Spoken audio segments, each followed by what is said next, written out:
Chapter 1141. Jiziyu could hear the resistance in Pang Zhao's words. He smiled and said, "As the saying goes, a general can't obey orders when he's abroad. Your Majesty is far away in the capital and doesn't know that this is a critical time for the war. If we relax a little, the Titan with the support of the Liu family will make a comeback. Then, all our efforts these days will be in vain." As Jiziyu spoke, his eyes were like knives piercing the servant who delivered the decree. The servant understood Jiziyu's meaning. When he heard the conversation between Pang Xiao and Jiziyu clearly, the servant felt that he might not be able to keep his life. Now that he was directly asked to deliver such a message, the servant was about to cry. If he was lucky enough to survive this time, he would find fault with your Majesty. He would rather scrub the toilet than do such a dangerous thing. Prince Zhongshuan and Duke Dingwa were in front of him. If they said so, he could only nod and agree if he wanted to live. Yes, although this servant doesn't know much, I have seen the ferocity of the Titans. If it weren't for Wang Yi and Duke Dingwa fighting desperately, the Titans would have broken in. Pang Xiao smiled. He didn't want to make things difficult for the servant. He nodded and said, "It's good that you know. Go and have a good rest. You can leave tomorrow." "Yes." The little attendant bowed respectfully and left quietly. Jiziyu pursed his lips and looked at the servant's back with his hands behind his back. This person can't be left alive. It's nothing. He's just a servant. No matter what he says or doesn't say, it won't affect your Majesty's attitude towards me. He will still be suspicious. Although this was the truth, Jiziyu felt uneasy leaving such a person alive. Pang Xiao patted him on the shoulder. "Although we're at war and our hands are stained with a lot of blood, we still have to stick to our bottom line. If we treat killing as nothing, we'll gradually lose respect for life in the future, which will directly affect the way we do things in the future. You're always so reasonable." Jiziyu turned to look at Pang Xiao. His tone was complaining, but his eyes were filled with admiration. It was precisely because of such perseverance that he was able to maintain his original heart for so many years without being disturbed by external matters. Pang Xiao clasped his hands behind his back and pondered for a moment. He said, "I think your Majesty will definitely be furious this time. He might even order people to arrest me. What's worse, he might even go after Sister E and my children. We can't wait any longer. We have to get them to leave." Jiziyu nodded. "That's exactly what I wanted to say. Your child is more important. Send someone over now." Pang Xiao nodded. He immediately selected all of the Jinghu Wei who were following him and had Tang Xiu lead them to Jingang. When Qin Yining found out that Pang Xiao had openly defied the imperial edict and refused to return to the capital to report on his work, Li Qitian was already furious and made things difficult for him. Because Qin Yining took the children and asked Magistrate Chen for help, Magistrate Chen specially arranged for the bailiffs to step up their patrols and closely observe the area around Qin Yining. They did indeed find a few unfamiliar men, but since they didn't make any moves, they couldn't act rashly. On this day, Magistrate Chen also received news from the imperial court and specially came to ask about Qin Yining. Wang Yi is wholeheartedly devoted to the Zhou, but his actions are too thoughtless. He could have complied with the imperial edict first and explained everything to your Majesty when he returned to the capital. At that time, your Majesty naturally wouldn't make things difficult for Wang Yi. But now, there's been a misunderstanding and your Majesty mistakenly thought that Wang Yi defied the imperial edict and disrespected your Majesty. Magistrate Chen shook his head repeatedly, looking very regretful. However, Qin Yining thought deeper. Pang Xiao was a thorn in Li Qitian's side. This time, when victory was at hand, he urgently summoned Pang Xiao back to the capital. He didn't want to give Pang Xiao any reward at all. He even had the intention of punishing him. This vividly displayed Li Qitian's radical side. In the past, Li Qitian would restrain himself for the sake of his reputation and various other reasons. But now, it seemed that he was increasingly unable to restrain his anger. Qin Yining was a bit worried. Your Majesty was a ruthless person. If he and the children stayed here, It was very likely that they would become the target of Li Qitian's revenge against Pang Xiao. Qin Yining smiled and said to Magistrate Chun, "Thank you, Magistrate Chun, for specially informing me of this matter. It's just that Wang Yi is the one who makes the decisions regarding the war. Wang Yi could do whatever he wants. I'm just a woman, so I don't know so much. In the next few days, I also want to take the children out for a walk. Magistrate Chun, you've helped us a lot along the way. I still don't know how to thank you." Magistrate Chin's old face turned red. He shook his head and said, "What are you saying, Your Highness? Compared to what Wang Yi and Your Highness have done, what I've done is really nothing. If Your Highness wants to go out for a walk, it's good. You can also relax a little. Perhaps when Your Highness has had enough fun and comes back, Wang Yi and the others will return triumphantly." "That's right." Qin Yining smiled and said, "They were able to drive the Taitan out of Dezhou's territory. In the future, as long as they manage it well, the Dezhou dynasty will have good weather, and the country will be prosperous, and the people will be at peace." "Your Highness is right." Magistrate Qin nodded in agreement. Then he asked, "When does Your Highness plan to go out?" "This lowly official will arrange for a few bailiffs to accompany you in case something goes wrong. Although we are still far away from the Taitan, we don't know if there will be an ambush during the war." Qin Yining smiled gratefully and said, "There's no need for that. After all, Jingang is also a city that was fought for. The bailiffs are already very busy. Wang Yi has arranged for some of his guards to be with me. With them looking after me, my safety should be guaranteed." County Magistrate Qin nodded his head and agreed. "That's true. The bodyguard around His Highness are naturally top-notch experts. It's good that Your Highness' safety is guaranteed." After discussing with Magistrate Chun, Qin Yining immediately went to find Xiaoyu. "Sir Xia, I have a bad feeling. Wang Yi refused to return to the capital, and it's not a secret that I gave birth to twins of a boy and a girl. I'm just afraid that someone will target me and the children." "Your Highness is right," Xiaoyu said with a serious expression. "I didn't think that the most difficult problem to solve, the problem of rations, would be solved so easily, but something like this would happen. Your Highness should quickly order people to make arrangements and bring more guards." Just as Qin Yining nervously ordered people to prepare for departure and planned to leave Jingang to lie low for a while, the news of Pang Zhao's disobedience was spread throughout the court. Li Qitian had originally been very proud. Pang Zhao's support among the people was so great. He didn't believe that the people would think if they knew that Pang Xiao was someone who disrespected the imperial court. But things did not go as smoothly as Li Qitian had imagined. Li Qitian was dressed like a young master from a wealthy family. He brought Xiong Jinshui, who was disguised as an attendant, and several secret agents, who were dressed as guards, along the streets of the capital. When they passed by a tea house, they sat down and ordered a pot of hot tea. The tea house was a place for the common people to chat and kill time. For a few copper coins, they could drink good tea and eat good snacks. Sometimes they could listen to stories, and sometimes they could talk with friends. Today, the storyteller was not present, but the tea house was still very lively. Everyone was discussing Dezhou's defeat of the Taitan. Prince Zhongshuan is really a brave god of war. It seems that many people are not lying when they say that Prince Zhongshuan is brave and fierce. Yes, if it weren't for Prince Zhongshuan, the Taitan would have already invaded the capital. Your Majesty arranged for Prince Zhongshuan to take a detour. In fact, it was not appropriate. He should have opened the gates to welcome Prince Zhongshuan and his people. Then, perhaps the battle with the Taitan would have already ended. When Li Qitian heard this, he couldn't help but frown. Xiong Jinshui and the secret agents lowered their heads, not daring to look at Li Qitian's expression. These old people had nothing to do after eating. Instead of going home to lie down like corpses, they went to the tea house to talk nonsense. They really didn't care about their lives. At this time, another old man said, "This time, in order to strike while the iron is hot, Prince Zhongtan directly beat the Taitans until they didn't dare to provoke Dezhou. He had no choice but to disobey your Majesty's decree. I don't know if your Majesty will blame him or not." As he said this, the group of people shook their heads and sighed. Whether or not Pang Xiao would be convicted was what they were most concerned about right now.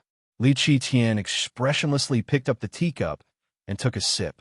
Xiong Jinshui really wanted to shout for silence, just like he did in court. But right now, he could only pretend that he didn't understand.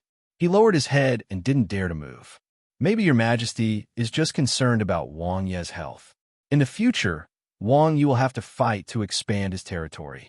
Your majesty might just want Wang Yi to come back and recuperate well, so as to avoid overworking himself and hurting his foundation. Not necessarily. I think that Prince Zhongshuan might have affected some people's interests. Wang Yi is so outstanding. It's normal for him to have an impact on others. If some people are jealous, naturally, some people will complain to your majesty. Bah, there's really such a shameless person? These people had forgotten who had saved their lives. It's not the time to be scared witless by the Titan army at the city gates. It's only been a few days, but they're going to complain to Prince Zhongshuan in the blink of an eye. Aren't they afraid that their immoral son won't have a dick? Li Qitian clenched his fists.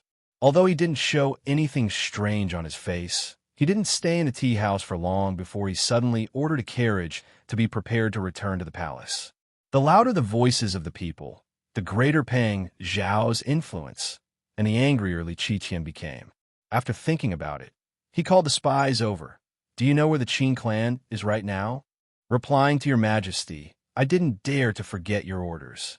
I've always ordered people to closely monitor Prince Zhongshuan's consort. Good. Li Qitian's index finger quickly tapped on the table, making a loud and clear sound. Not long after, the sound came to an abrupt stop. Li Qitian said, Go, capture the Qin clan and everyone around them, including their twins. Yes. The spy accepted the order and respectfully retreated.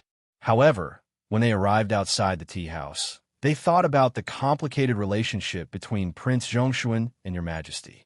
Everyone who knew about the situation couldn't help but sigh. Jinggang wasn't far from the capital, so Qin Yining didn't have much time to prepare. Fortunately, she made preparations in advance, so she was able to remain calm.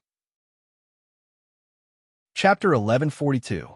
Qin Yining held Brother Xian in his arms and leaned against the soft pillow in the carriage. He frowned and said softly, Don't worry. Let's take action first and wait and see what happens.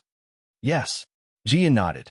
Even though she felt uneasy, seeing Qin Yining so calm and knowing that Jinghu Wei and the spies were still around, she relaxed a little. However, Qin Yining had a bad feeling. She had always been a sensitive person. Staying in the mountains, she had a clear sense of danger. She had used this sense to avoid many dangers. This time, when she was talking to Magistrate Shun, she made the decision to leave Golden Harbor immediately. When she returned home, she hurriedly ordered people to make preparations and fled with her men. At this moment, she was still in a state of panic, as if a knife was hanging over her head, ready to fall at any moment. She hadn't felt such a clear sense of danger for many years. Qin Yining just didn't want to appear panicked and disturb others. Wang Fei, where are we going? Qin Yining pursed his lips and said, We're going to find our warship. Ji Yun said in surprise, Wang Fei plans to go to Water Zhe country to lie low. No matter if we go to Water Zhe country or not, we feel safer on the sea than here. When we first chose to stay in Golden Harbor, we considered this point. Wang Yi has arranged for people to look after the warship. The warship has also prepared fresh water and dry food all year round. It should last us for a while. Bing Tang smiled and said, That's a good idea. I don't believe that your majesty's people can fly over. Qin Yining heard how relaxed she was and couldn't help but smile. His tense mind finally relaxed a little. However, they didn't immediately go straight to the point. After leaving Golden Harbor, they nervously took a detour. They planned to shake off their pursuers before going to the warship. The weather was cold. Since Golden Harbor was in the north, winter was naturally more intense. It was cold and windy in December. Qin Yining was sitting in the car with her child in her arms. She was burning a small charcoal stove, and she even had to wrap herself in a fox fur coat. She was also afraid that the bad air in the charcoal stove would affect Brother Xian and Sister Yun's health. So she especially opened the car window a crack to let in the cold wind. She leaned to the side to block the wind for the children. After walking for 2 days, The journey was safe and smooth, which made everyone relax a little. Your Highness, there's a village up ahead. It's getting late, so let's stay here and rest for the night. We can change our route tomorrow, Seiyu said with a smile outside the carriage. Qin Yining smiled and said, that would be great. Thank you for making the arrangements. Seiyu instructed Jinghu Wei to scout the way to the village. On the other hand, Qin Yining's team slowed down. Not long after, Jinghu Wei rushed back. The village is called Yangjia Village. There are only 20 or so families inside. Because the days are short during winter, there aren't many people walking around. We only found out after knocking on the door of one of the families. We spent a bit more money, and that family agreed to let us stay for the night. That's good. Seiyu agreed. Seeing that there was nothing wrong, she led the team in the direction of Yangjia Village. After the carriage traveled for a few zhang, large snowflakes floated down from the sky. They were carried by the cold wind and fluttered in the face. Jingzhe, Liao Zhibing, and the others who were following the carriage couldn't help but raise their arms to cover their faces. The wind and snow blew in through the crack in the window. Qin Yining quickly leaned over to protect the child in her arms. Ji Yun turned around to close the window. It's suddenly snowing heavily. We came at the right time. It didn't snow on the way here. Bing Tang smiled and gently coaxed the baby in her arms. Qin Yining smiled and nodded. That's right. Fortunately, it's snowing heavily and we've already found a place to stay. The others couldn't help but smile. The group quickly arrived at the village. Seiyu got off the carriage first and went to negotiate with the family that had agreed to let them stay the night. She quickly returned and smiled. Wang Fei, please get off the carriage. Qin Yining nodded and wrapped the swaddling cloth properly.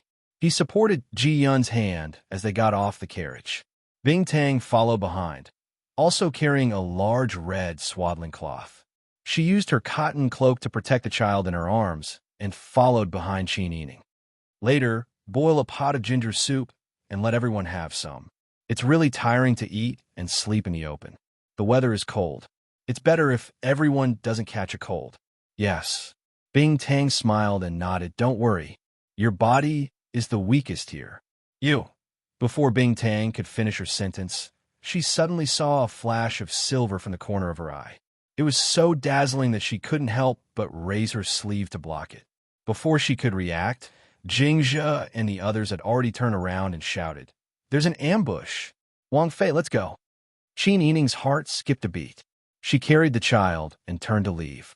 But at the same time, masked men dressed in black came from all directions with swords in their hands.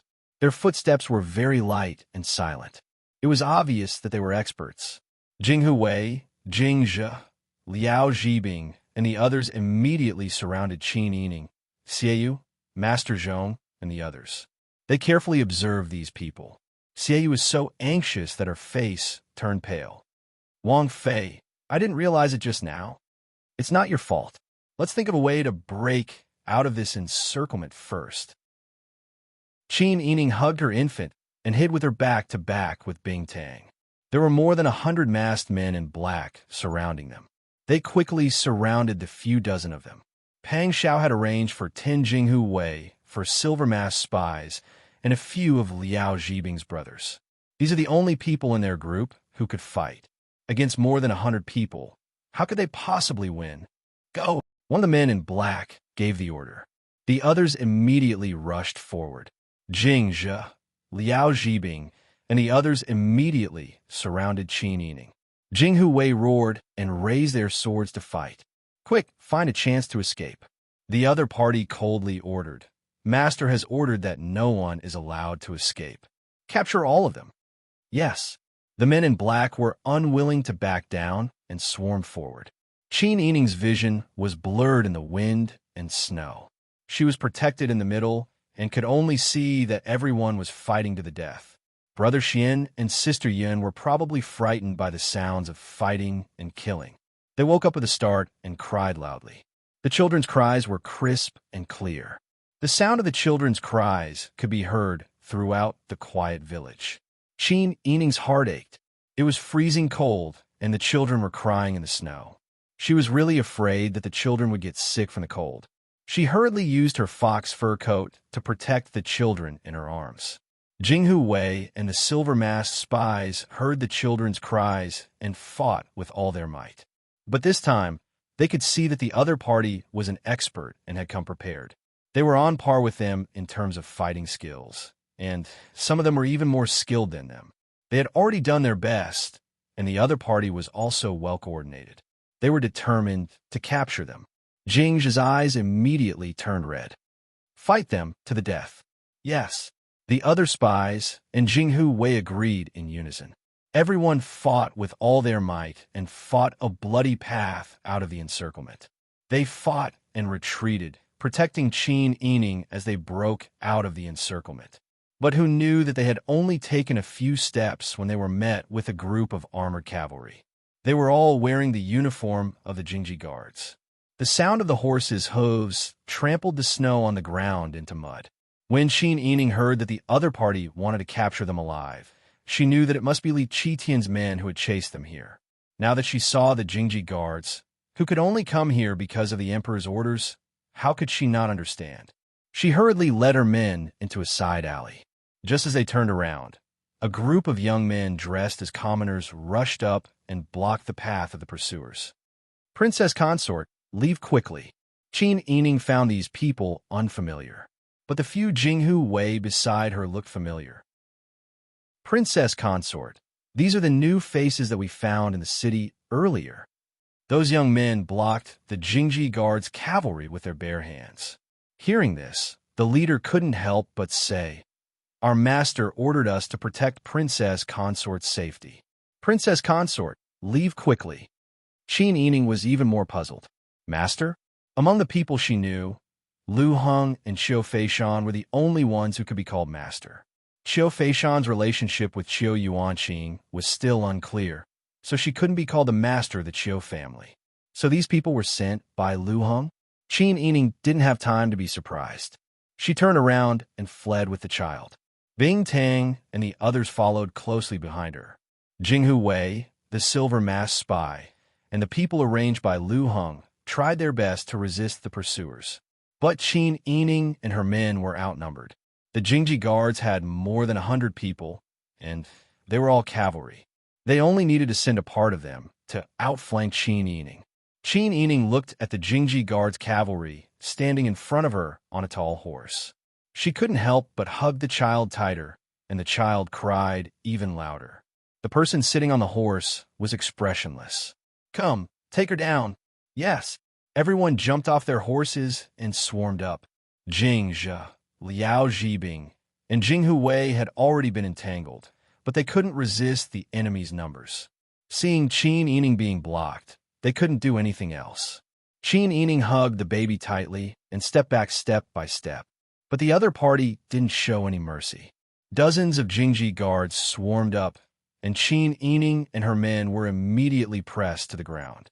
The baby in Qin Yining and Bing Tang's arms was also taken away. "Give the child back to me. Let him go." Qin Yining suddenly raised her head and looked at the baby with red eyes. But the Jingji guards didn't care. They each held a red baby in their arms, and their postures were very casual. Bing Tang's baby was also taken away. She was so scared that tears flowed out of her eyes. She cried and roared, "If you have the ability, come at us." "What ability do you have to hurt a baby in his arms?" "Those are Prince Zhongshuan's children. If you hurt them, Wan Yu won't let you off when he comes back." Jian also roared angrily. Qin Yining roared until her voice was hoarse. Her red eyes made her look particularly ugly. The other party didn't take pity on her and pressed her face against the snow. This way, they wouldn't have to look at her ferocious expression. But Qin Yining still refused to give up. She was like a fish that had jumped out of a pond. She struggled desperately on the ground, and her voice was hoarse from screaming. Chapter 1143. Your child? What are you thinking? A Jingji guard grabbed Qin Yining's hair and turned her face towards him. There was an almost twisted smile on his dark face. These men were born in the military and were loyal to Li Qitian. Although they weren't ordinary people, they weren't people of high status either. They were ambitious and weren't willing to be under others. Normally, When they saw people like Pang Xiao, they had to bow. Even if she was a woman, as long as she married into a noble family, they had to be courteous. Today, he was able to hold a noble and beautiful woman like Qin Yining in the palm of his hand and make her kneel on the ground and beg for mercy without any dignity. He felt unprecedentedly refreshed. Let me tell you, the Son of Heaven has ordered us to capture you rebels alive. When we return to the capital, we will naturally punish you as rebels. If you know what's good for you, then don't talk too much. Otherwise, we will directly gag your mouths. Qin Yining's hair was grabbed by the man. Her hair was already messed up, and her long hair was stuck to her cheeks by her tears. Through her hair and tears, she looked at the people holding two swaddling clothes. Finally, she forced herself to soften her tone. Fine, fine. You came with the wind, so you have to bring this king's consort and the heir back to report, right? Sensing the other party's grip on her loosening, Qin Yining gritted her teeth and said, even if we want to convict with my family's Wang Ye status, we still have to wait for your majesty to personally decide. Wang Yi doesn't have any other children. Right now, he only has one son and one daughter. In the future, the heir will definitely be this child. If something really happens, even if your majesty wants to arrest Prince Zhongshuan and the heir, he won't be able to find them. You all know your majesty's temper. The Jingji guards and Li Qitian spies looked at each other in dismay. They were all a bit shaken. Forget it, we still have to keep them alive. The person who grabbed Qin Yining finally let go, but he still wasn't in a good mood. He turned and stroked Qin Yining's soft cheeks. But if you want us to treat your child better, you have to give something in return, right? His eyes greedily looked at Qin Yining's tear-stained face. Even though she was pressed to the ground in a sorry state, with her hair messed up and tears on her face, this woman was still in existence that they couldn't touch with. The Jingji guards on the side roared with laughter. That's right, that's right. This is Prince Zhongshuan's woman. We've never seen such a beauty in our family. Qin Yining clenched her teeth and slapped her hard when that person wasn't paying attention. She didn't hold back her strength, and her physical strength was much greater than that of an ordinary woman due to her years of outside training. The person squatting in front of her immediately had a buzzing sound in her head. She sat down on the floor before she could even react to what had happened. You're not worthy. If you have the ability, kill me now. Let's see how your majesty will punish you if you can't hand over the Prince Zhongshuan's consort when you return to the capital. The man who was hit had a palm print on his face. His eyes widened in anger as he raised his hand and slapped Qin Yining. She couldn't hear anything. Bitch, I didn't let you die, but I didn't say I'd let you live. You're still so arrogant. Just wait for your head to be chopped off. The man wanted to hit Qin Yining again. Ji Yun and Bing Tang had already struggled to squeeze in. Even though their hands were tied, they couldn't stop their movements. Xie Yu, Jing Zhe, Liao Zhibing, and the others were even more furious. They used all their strength to struggle, but they couldn't do anything. The secret agent who had been watching from the side came forward with a sullen face. All right, that's enough. The Jingji guards and the secret agent were two different departments. Moreover, the secret agent was the emperor's trusted aide. Although the Jingji guards had a higher position, they still didn't dare to underestimate him. With the secret agent's words, the Jingji guards didn't dare to continue acting rashly. The secret agent who often followed Li Qitian said, Your Majesty's decree is to capture all of the Prince Zhongshuan's family members alive. Therefore, we must bring everyone here back.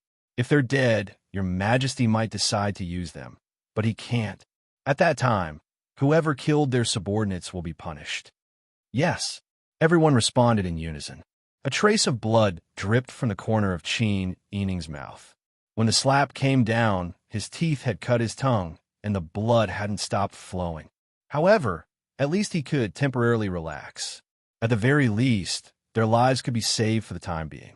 Qin Yining's heart ached for the two babies in swaddling clothes. The weather was cold, and the ground was frozen. If they wanted to enter the capital, they would have to hurry. She could endure and make do with anything, but her children couldn't. You can leave the children to me. I can't escape. Isn't it troublesome for you to take care of the children yourselves? Blood dripped from the corner of Qin Yining's mouth and dripped on her lapel and the ground, dyeing it red. The Jingji guards and the secret agent shook their heads at the same time. Prince Zhongshuan's consort has a noble status. How can she do such rough work? Don't you have a wet nurse in your group? If you don't have one, then don't feed them. We'll just make do with it. You're despicable. Qin Yining knew that they wouldn't dare to kill her children. At least, before Li Qitian gave the order, they couldn't leave a single one of them behind. However, if these people wanted to make them suffer, it would be very easy for them to torture them without torturing the children to death. Qin Yining's curses didn't anger these people. Instead, it made them laugh. This time, the mission went too smoothly. Everyone shouted and tied Qin Yining's group with ropes, making them look like dumplings. The Jingji guards left behind 20 people to assist the secret agent. The rest of them rode their horses and returned to the capital ahead of time. The emperor's secret agent and the Jingji guards all had horses. They also arranged for the 2 wet nurses that Qin Yining had brought along to board their carriages and handed Brother Xian and Sister Yin to them. You guys, take good care of these 2 children. They're not allowed to starve or freeze to death. Otherwise, we'll kill your entire family as an apology. Yes. Sir, don't worry. We'll definitely take good care of them. The 2 wet nurses had long been scared out of their wits. They were locals of Jingang and had received the grace of Qin Yining and Pang Xiao to survive. Now that they had the opportunity to protect their benefactor's children, they were very happy. However, they didn't dare to show it on their faces. When Qin Yining saw this scene, she was slightly relieved. Usually, when she needed to rest, she would let the wet nurses take care of the children. When she didn't have enough milk, she would let them feed her children, at least until they met Li Qitian. They could ensure the children's safety. However, Qin Yining's group was very difficult to deal with. Once Qin Yining was captured, Jing Zhe, Jing Huwei, and the others could only wait to be captured. They didn't dare to resist at all, for fear of harming their master's life. As for the people arranged by Lu Heng, because they were unarmed, more than half of them had already died. The remaining people saw that the situation was not good and quickly fled. There were already Beijing border guards chasing after them. At this time, it seemed that things were not looking good for them. Right now, they were all tied to a rope. The long line of people meandered along the snowy road. On both sides of the line were Beijing border guards and secret spies. Some of them were scouting the way, while others were guarding the back. The defense was tight. Qin Yining couldn't find a chance to escape. Qin Yining, who grew up in the south, couldn't adapt to this kind of weather. Sitting in the carriage, she had to wrap herself in a quilt and hug a hot water bottle. At this time, her feet were frozen to the point that they couldn't feel anything, but she still had to stagger forward in the snow. Qin Yining looked around. She was better off, but Jing Zhe and the others had taken off their cotton cloaks to make it easier for them to fight. At this time, they were wearing thin clothes. With the biting cold wind, she was really worried that something would happen to everyone. Fortunately, in this group, even Xie was old but vigorous. Although Qin Yining was a woman, she received a lot of care from Bing Tang. Although she was weak for a while after giving birth, she was much better now. Ji Yun and Bing Tang didn't need to be mentioned. They gritted their teeth and persevered. They ate in the wind and slept in the open, braving the snow to move forward. In any case, no one was left behind. When they returned to the gate of the capital, it was the last day of the 9th year. The city stood majestically. The wasteland outside the city was covered in a thick layer of white. Qin Yining's feet and hands were frostbitten. Every step she took hurt and itched. Seeing that they were in front of the city gate, but still unable to escape, the haze in her heart increased. She felt even colder. In Li Qitian's hands, they became Pang Zhao's weakness. Qin Yining didn't want to become a bargaining chip to threaten Pang Xiao, but so many of her subordinates had been captured. Her child was also captured. At this time, she couldn't do whatever she wanted. Even if she wanted to end it all, she didn't have the right to do so.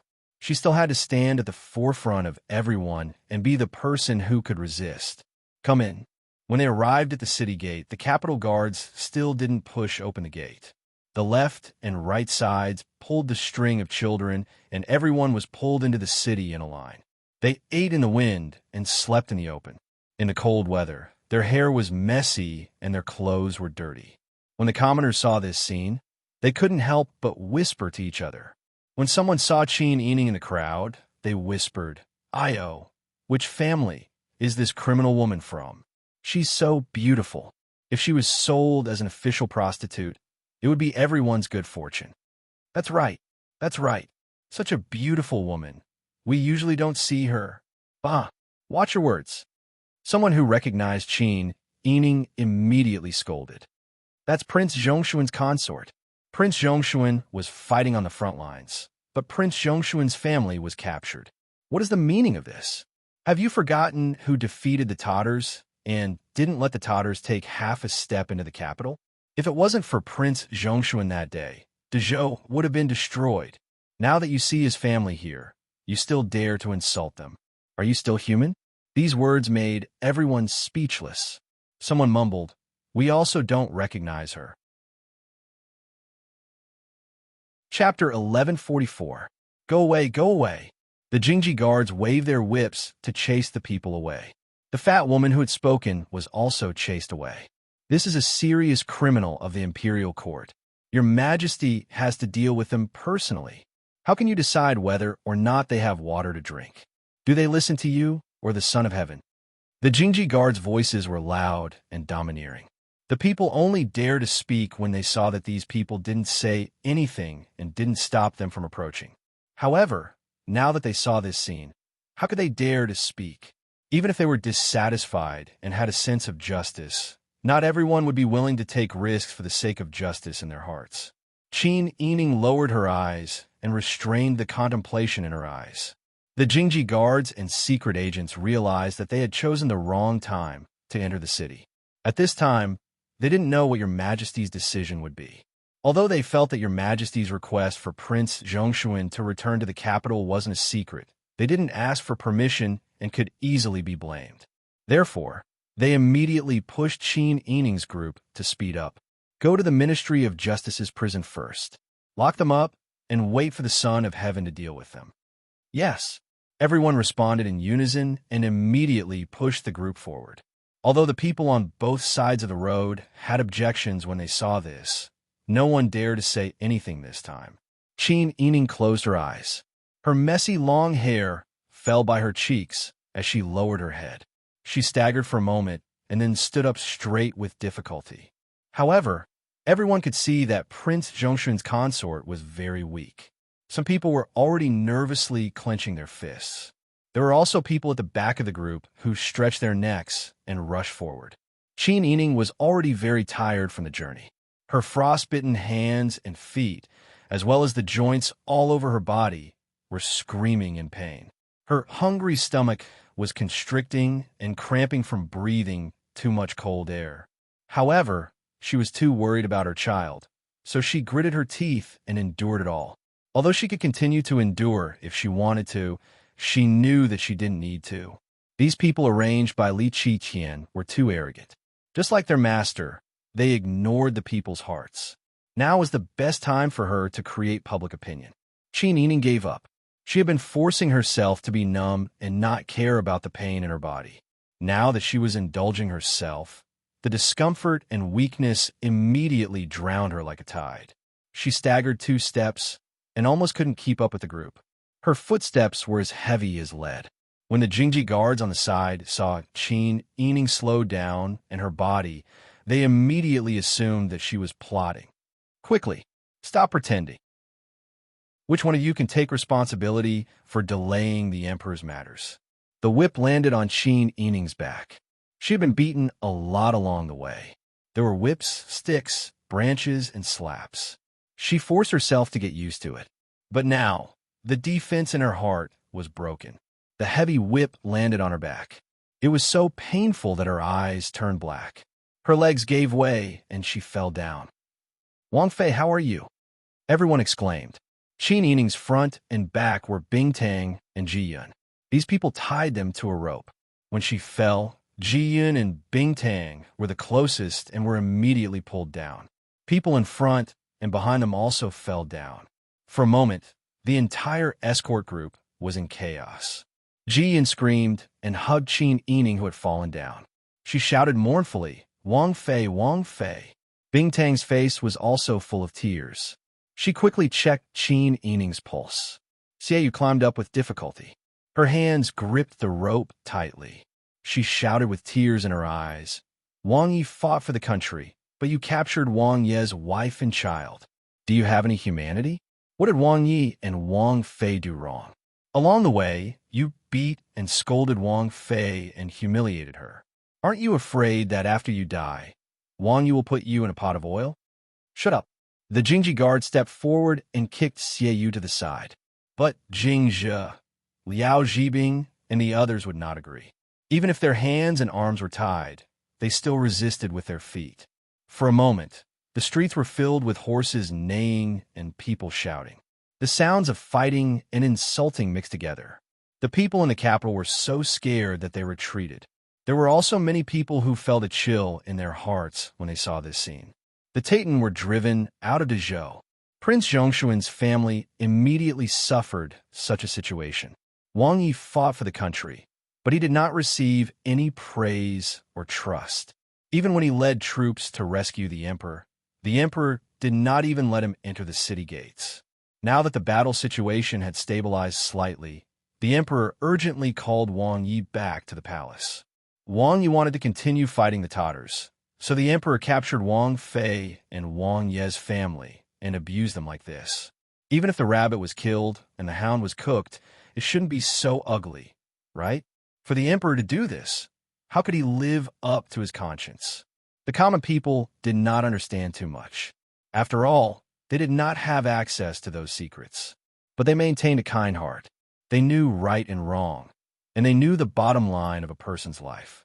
Normally, they might bicker with their neighbors over some small things, but when it came to the big picture, how could they not remember who had done something beneficial to the great Zhou dynasty?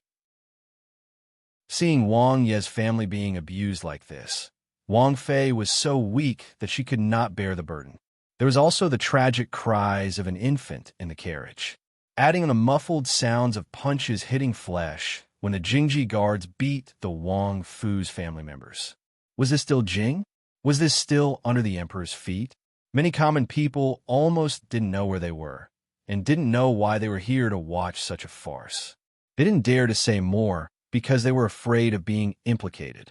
But their respect for the emperor was gradually being wiped clean. All that was left was the shadow of the emperor abusing the family of a meritorious official. "Stop, stop. All of you stop. Go over there and arrest all the rebels. Everyone in the Pang family. Immediately take them to the prison of the Ministry of Justice." The people from the warden's office of the 5 cities quickly arrived. A group of people charged into the crowd like Moses parting the sea. They separated the people who were fighting and punched and kicked Jingzhe and the Wang Fu's people. They tied them up tightly with ropes. Qin Yining was still on the ground and could not get up. The other party could only cut off the rope tied to Qin Yining and tied Ji Yun to Bing Tang. Qin Yining's hands and feet were tied up and thrown into the carriage. "Go," someone ordered, and the group immediately moved forward. More than 100 people from the warden's office of the 5 cities came and isolated the common people who were watching on the street. Everyone looked in the direction where Qin Yining's carriage left. They were expressionless, as if they were not thinking about anything. But who could completely understand the people's hearts? Imperial study. Li Qiqian frowned as he looked at the 3 rows of secret agents kneeling in front of him. "So, you brought back Prince Zhongshuan's family, but you also alarmed the common people in the city? Your Majesty, please calm down." At that time, Prince Zhongshuan's concubine suddenly fainted and delayed the process. In addition, the steward of Prince Zhongshuan's residence cried loudly, which aroused the common people's discussion. Everyone lowered their heads and didn't dare to look up at the emperor's expression. Li Qiqian looked at this group of people, and the veins on his forehead were throbbing. "Idiots, a bunch of idiots. Your Majesty, please calm down." Everyone hurriedly cowed out. Li Qiqian sneered. "You only know how to ask me to calm down after messing up your mission. Did you not bring your brains with you when you went out? Do you need me to analyze everything in detail? After capturing the Qin clan and bringing them back, you would have used your brains and known that Buddha should have announced it to the public. But you were really good. You actually made things like this. Your Majesty, we know our mistakes. Please forgive us, Your Majesty.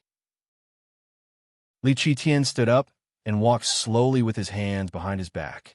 Xiong Jin Shui and the other servants in the hall all held their breaths and restrained their thoughts. They didn't dare to let the emperor notice their existence. The secret agents also pressed their foreheads to the ground. Their bodies were covered in cold sweat as they waited for Li Qitian to deal with them. After a moment of silence, Li Qitian thought things through. Now that the famine in the south had been resolved, and the Tatan in the north had been defeated, Pang Zhishi was guilty of disobeying the imperial edict, and his family was still in his hands. He didn't believe that with Qin Yining and the two new children, Pang Zhishi wouldn't surrender without a fight. In this world, the winner was the king, and the loser was the bandit. All history was written by the victors. As long as he captured Pang Zhishi, what was there to worry about? Reputation? Fear of being cursed? Those ignorant and foolish people, other than knowing how to talk, what else did they know how to do? Normally, they didn't care about what happened between the imperial family and the ministers. They only cared about whether they had enough to eat and whether they had a lot of money to spend. As long as he worked hard and changed the current situation, the people would naturally forget about irrelevant people and things. They would know who they should be loyal to. Moreover, no matter what, he was still the emperor. How much would these people dare to talk behind his back? Did they not want to live anymore? Thinking of this, Li Qitian's furrowed brows finally relaxed. Right now, he needed people, so he couldn't just dispose of all his subordinates. If he wanted to do something, he couldn't find suitable people. Thinking of this, Li Qitian said calmly, "Forget it. You can all get up." Everyone simply couldn't believe their ears. They looked at each other in dismay, then kowtowed to Li Qitian. "Thank you for your Majesty's kindness in not killing us." Everyone stood up with their hands hanging by their sides. Li Qitian said, "There will be no next time. If you do things without thinking and ruin my business, I will kick your heads like balls." "Yes," everyone answered in unison. No matter what, they had passed this hurdle. Li Qitian then asked about what happened on the road, where and how they caught Qin Yining's group, and what happened along the way. He then asked seriously, "Did you find any letters from Pang Zhishi? Or did you find any news from Pang Zhishi?" Replying to your Majesty, "We didn't find any letters from Prince Zhongshuan. Presumably, even if there were, these important letters would have been hidden by the princess consort or simply destroyed. As for the account books, they were burned when we caught the eldest son's wife. We tried to snatch them from the brazier, but we didn't manage to get them."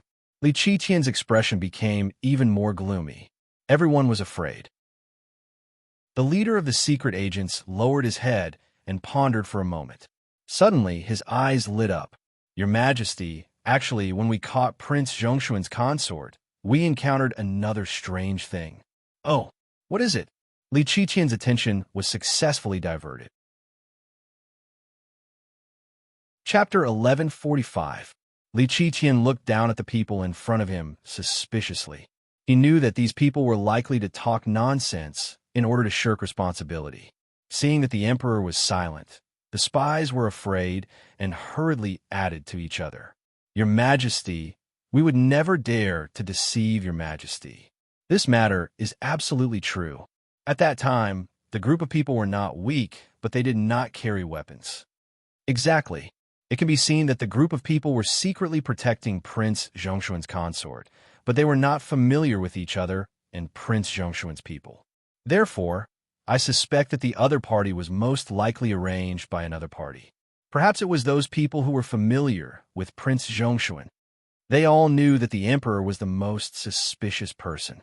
As long as they mentioned that Pang Xiao might be colluding with someone and that someone might be secretly eyeing the throne, the emperor would certainly not pay attention to them. Sure enough, Li Qitian lowered his eyes and pondered. He was surprised and doubtful. In today's imperial court, who would wallow in the mire with Pang Xiao? Thinking about it this way, Didn't those generals privately call Pang Xiao god of war Wang Yi? Their worship of Pang Xiao was almost to the point of blindness. It wasn't the first time that the imperial court had quarreled over matters related to Pang Xiao. How could he have overlooked it? If these people were secretly colluding with Pang Xiao, it would be fine. But what if they were bewitched by Pang Xiao and joined forces to make a scene? Now that the external and internal troubles had just been resolved, if Pang Xiao got the help of these people, wouldn't he take the opportunity to do something big? Li Qitian's heart was in his mouth. What about the people of the Pang family now? Replying to your majesty, they have been sent to the Ministry of Justice's prison according to your previous instructions. Think about it carefully. Are there any characteristics of the people you mentioned just now? Everyone's hearts were in their throats again. They had said these things to attract Li Qitian's attention, so that he would not pay attention to the uproar caused by their return to the capital. Who would have thought that they would find another trouble for themselves? The spies were afraid that if they couldn't answer, they would be punished by the emperor. They immediately racked their brains to recall the situation at that time. As a result, they were reminded of something. Oh, right, your majesty, those people are wearing the clothes of Dazhou's commoners, but they seem to be wearing Taitan leather boots. After being reminded, a few people who had fought with that group of people that day remembered some details. They nodded and said with certainty, "Yes, your majesty, those people were indeed wearing Tatter's cowhide boots." That kind of cowhide is not something that Dazhou can have, but it is a specialty of the Taitan grassland. They must be Tatters who have sneaked in. Li Qiqian's eyes darkened, and he said word by word, "Chu, chu." Yes. Everyone lowered their heads and answered in a deep voice. Li Qiqian paced back and forth with his hands behind his back. After a moment, he laughed mockingly. How interesting. I thought that Prince Zhongshuan was something wholeheartedly fighting against the Tatters, even going against the imperial edict. I didn't expect him to be so sanctimonious. On the surface, he is a hero fighting against the Tatters, but he is secretly colluding with the Taitans. Everyone was a little flustered when they heard this, because they knew the consequences of Li Qitian causing such a misunderstanding. However, that group of people were indeed wearing Taitan cowhide boots. This was an indisputable fact. Although the spies were loyal to Li Qitian, they admired Pang Xiao very much. If they said that Pang Xiao was colluding with the Taitan, wouldn't their country be destroyed? Come, send an imperial edict to summon Prince Zhongshuan back to the capital to report on his work. Yes, your majesty. Everyone saluted in unison. The spies heaved a sigh of relief. Just as they were about to leave, Li Qitian said, "In addition, keep an eye on the Qin clan. Bring out Pang Zhishi's child alone. I will personally go back and ask what kind of secret deal they made with the Taitan." "Yes, your majesty." Everyone saluted again. Percent in the dead of winter. The dungeon was even gloomier than usual. The air was filled with a rotten and moldy smell. At the end of the corridor, there was a small bucket window that didn't let in much light. The thick wooden bars separated Qin Yining from the rest of the people. Bing Tang, Ji Yun, and Zun were locked together with the wet nurse and the children. The imperial bodyguards were trapped like dumplings and locked in the position furthest away from them. They could only vaguely see their figures. The wet nurse hugged Brother Xian and Sister Yun and gently coaxed them. It wasn't easy for her to coax the children to sleep. Qin Yining leaned weakly against the wall. His hands were tied behind his back.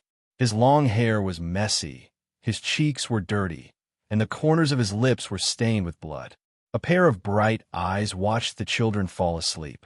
Only then did he quietly sigh in relief, showing a bit of exhaustion. "Princess, how are you?" Bing Tang grabbed the wooden bars with both hands and stretched his neck to look in the direction of Qin Yining, who was one cell away. Qin Yining shook his head. With his back leaning against the moldy straw, he said weakly, I'm fine. You guys take good care of the children." Ji Yun and Bing Tang both nodded. The wet nurse also hugged the young master and young miss tightly in her arms. "Princess, don't worry. You saved the lives of this servant's entire family. Even if this servant has to sacrifice my life, I won't let anything happen to the young master and young miss. Qin Yining smiled bitterly. The corner of his lips was torn, and a trace of blood dripped down. What did I do? Wang Yi and I went to the disaster relief area to do what we should do, but now we've implicated you. If I didn't choose you to be the wet nurse and the foo, you wouldn't have become prisoners today. In the end, I've implicated you. Princess, don't say that. That's right, princess. If we didn't come to the foo to be the wet nurse that day, we wouldn't have been able to survive at home. Princess saved the lives of our family and gave us jobs. She gave us money to support the old and young at home. We can't thank Princess enough. Princess is kind and never mistreats the servants.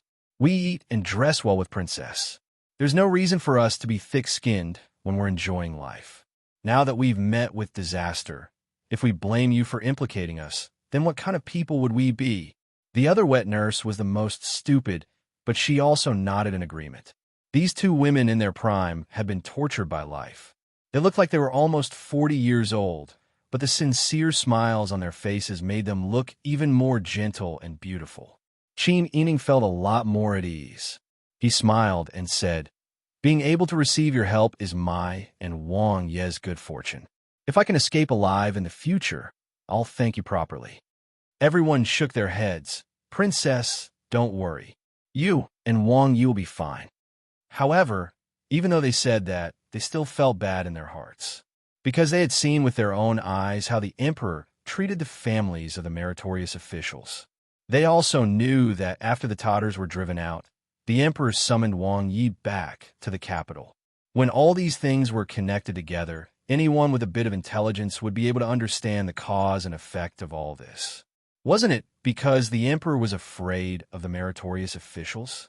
They didn't have much contact with Wang Yi, but ever since they followed Princess and took care of the young master and young miss, they have been taken care of by Princess. Such good women have been implicated because of this matter. The men were fighting outside, risking their lives to protect the country, but the women and children were thrown into prison with an uncertain future. What kind of irony was this? Qin Yining tiredly closed his eyes. He wanted to take advantage of this time to sleep. Just at this time, there was the sound of the door opening and the sound of metal chains sliding. Then, the iron door was pushed open with a creak, and a burst of disorderly footsteps came in, echoing in the long and gloomy corridor. A group of people quickly walked down the corridor towards the innermost side. Xiaoyu and the others couldn't help but stand up. One by one, they looked inside. However, they were in prison and couldn't use their strength. They could only huddle together and stretch their necks to try and see in Qin Yining's direction. Under the lead of the jailer, the spy walked quickly to Qin Yining's cell and stood still. When the jailer opened the door of Qin Yining's cell, the spy waved his hand casually to the jailer. The jailer retreated a few steps and stood in the corner. Qin Yining narrowed his eyes and looked at the person in front of him through his hair. He recognized that this was the person who had made the decision to bring them back. Even the arrogant Jingji guards were respectful to this person. He must be Li Qitian's trusted aide. The other did not speak, so Qin Yining also did not speak. He quietly sat in his spot and waited. The secret agent laughed. "Everyone says that the Prince Zhongshuan's consort comes from the Qin clan and is the daughter of the wise Panin. She is the most beautiful woman in the capital. Today, it seems that it is true." His voice was not loud, but the prison of the Ministry of Justice was only so big, and the prison was quite spacious. The surrounding walls echoed quite a bit, and such frivolous words were immediately heard clearly by everyone. "Presumptuous! You cannot be rude to the Wang Fei. Dog thief, if you have the skills, come at us." Xiaoyu and the others were furious. However, they were tightly bound and could not do anything. They could only anxiously shout with their eyes wide open. Qin Yining was very calm. He looked at the incomer in a manner that was neither servile nor overbearing. The secret agent laughed. "I have never seen a woman like you. You are clearly a weak woman, but you are full of stubbornness. Even the whips and beatings along the way were not able to subdue you." He pushed open the door and entered the cell. He squatted down in front of Qin Yining and lifted her messy long hair with one hand. He looked at her starry eyes and her face that was still delicate and beautiful even though it was dirty. His voice was slightly intoxicated.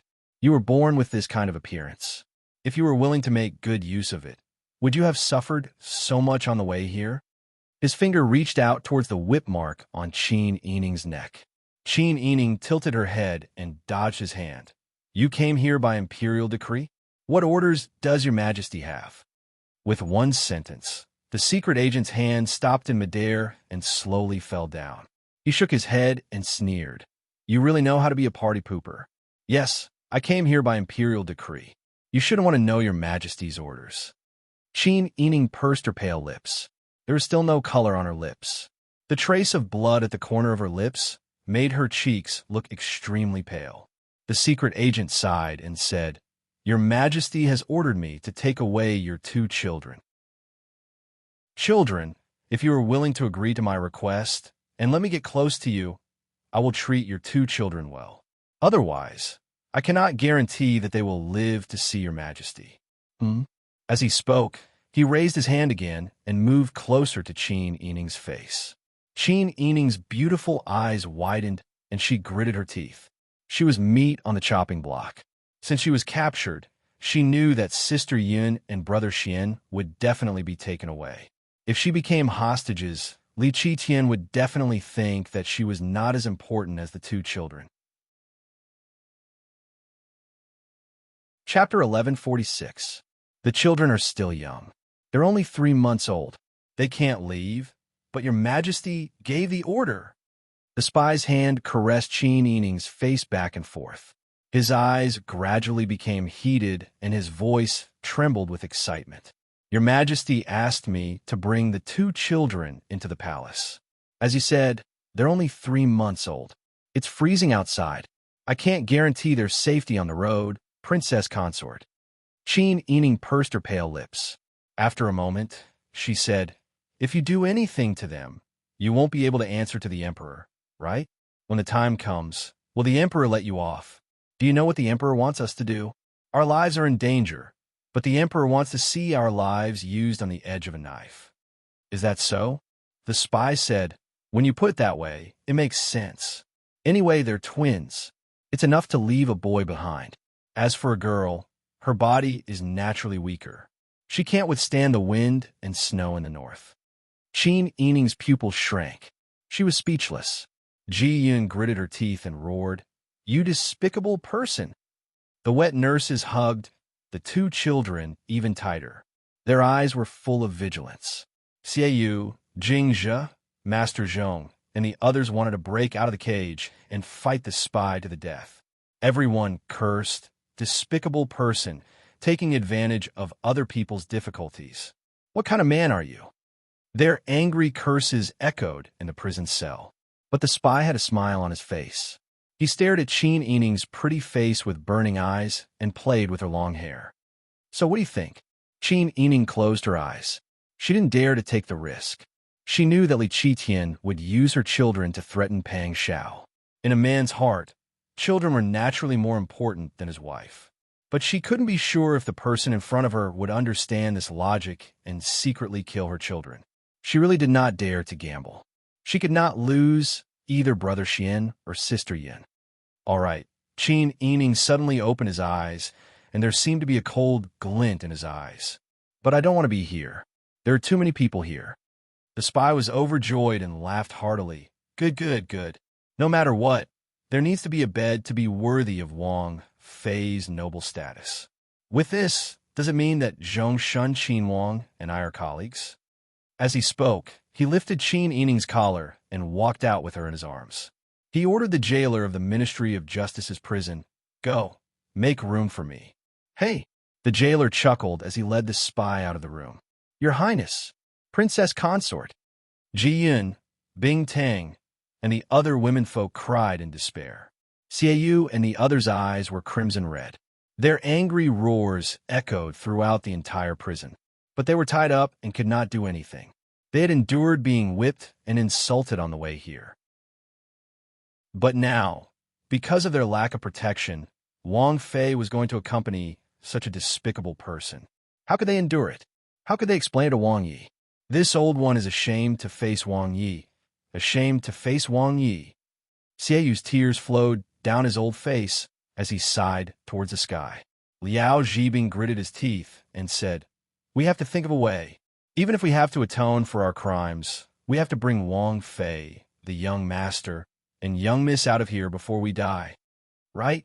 Everyone agreed and racked their brains. At this time, the secret agent had already turned a corner with Qin Yining's shoulder and arrived at a single cell. This cell had an iron door and only a small window was open at the bottom. It seemed like it was used to deliver food. The jailer took out a key and opened the door.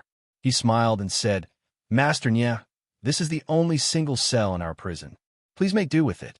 Although we can't block out the sound, at least those people can't see us." How could the secret agent care about anything else at this time? He could not wait any longer. He pushed open the door and pushed Qin Yining inside. There was a wooden bed in the narrow cell.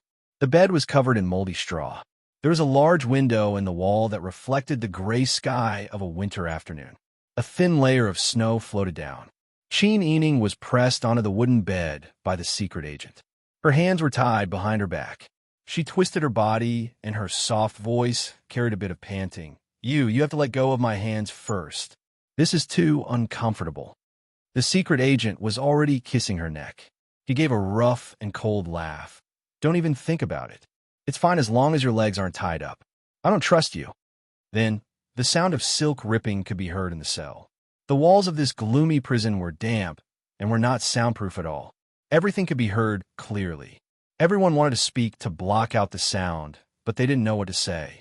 Bing Tang's eyes were swollen like walnuts from crying. She covered her mouth and sobbed, muttering, "What to do? This is a dead end. This is a dead end." With Wang Yi and Wang Fei's relationship after this, could Wang Fei still live? The wet nurse was sobbing as she hugged her child. She was both sad and moved. A mother was strong. A mother was strong. Even if she could not throw away her bottom line, she could throw it away for her child. Just as everyone was at a loss and in despair, a man's scream came from the distance. Then, it was followed by disorderly curses that were unbearable to the ear. Let go, you. Let." The jailer had been eavesdropping outside. Hearing that something was wrong, he quickly charged in. When he pulled open the metal door, he saw the woman with her hands tied behind her straddling the half-clothed man. She was like a wild wolf as she viciously bit the man's neck. The man's carotid artery was torn by her sharp canine teeth, and blood flowed out. The woman's face and body were covered in blood, but she still tightly bit his neck and did not let go. The spy pushed her with his hands and punched her head. Qin Yining endured it and refused to let go. She could kill her today. If she died, she could let the world know how the emperor treated the family of a meritorious official. At that time, her children and the people around her might still have a chance to be saved. But if she couldn't kill her, she would take this slut's life. How could she allow someone who might harm her children to live in this world? Since he could think of such a crooked method for the emperor, Li Qitian, birds of a feather flock together. She couldn't see that this person was bad. So, she would help Li Qitian clean up the family. The smell of blood filled her nose. Qin Yining didn't know how much blood she had swallowed. Even her hair was soaked in blood. The spy could only scream miserably. The jailer hurriedly came forward to pull Qin Yining away, but the scene was too frightening. Even a man like him was scared stiff by the bloody scene. But this woman still refused to let go. In the end, he pulled her hair and pulled her away, only to see that the woman was still holding a piece of flesh in her mouth. Her head and face were covered in blood, and only the whites of her eyes were particularly bright under the dim light. She looked at him with an evil smile and spat out the piece of flesh with a pay sound. At this time, the spy's whole body was convulsing and he was holding his neck. Blood was spurting out from between his fingers. He was like a stranded fish, widening his eyes and opening his mouth, but to no avail. Go, tell your emperor. Qin Yining's hands were still tied. She jumped to the ground with her long legs.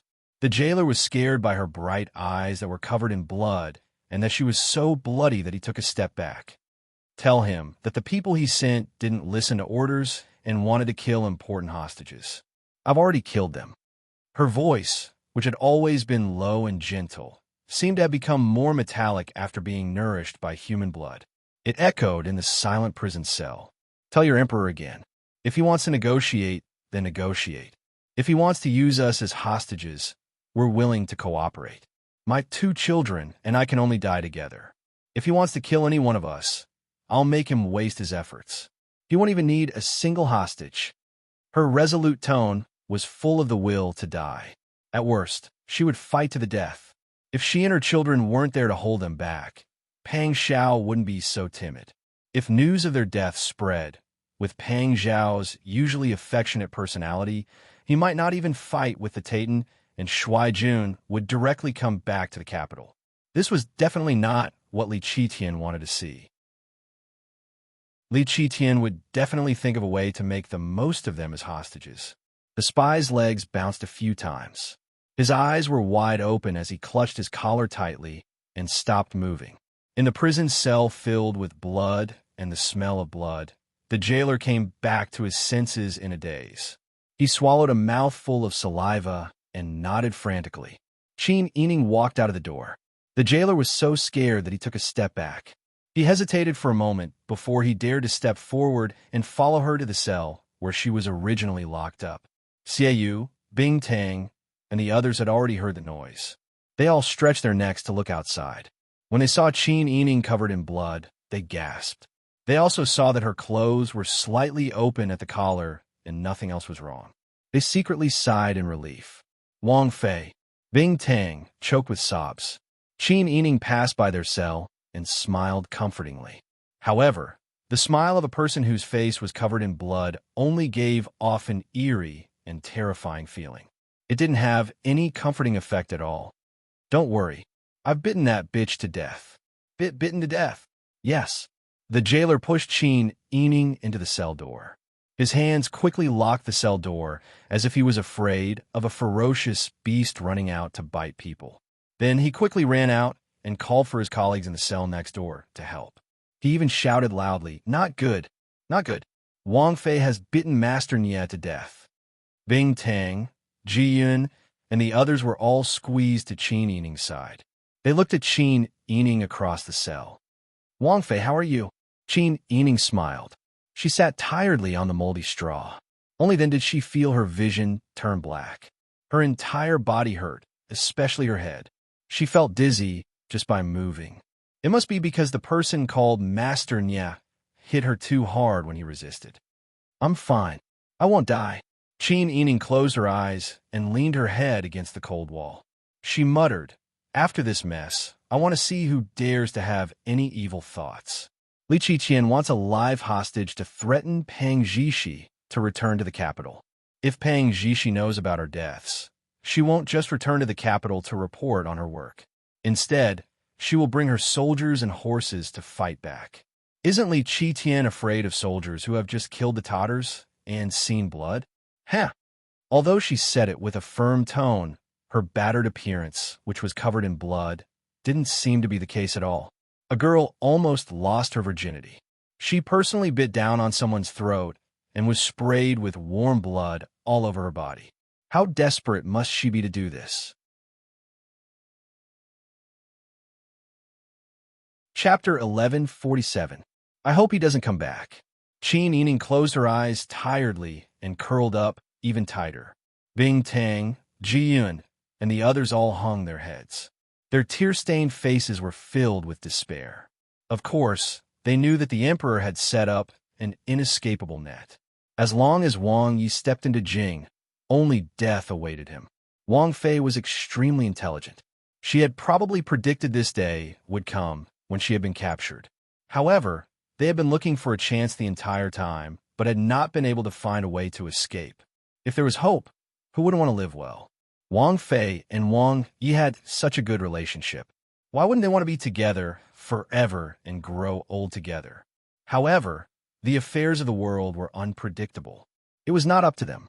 The icy air spread through the deathly, silent prison.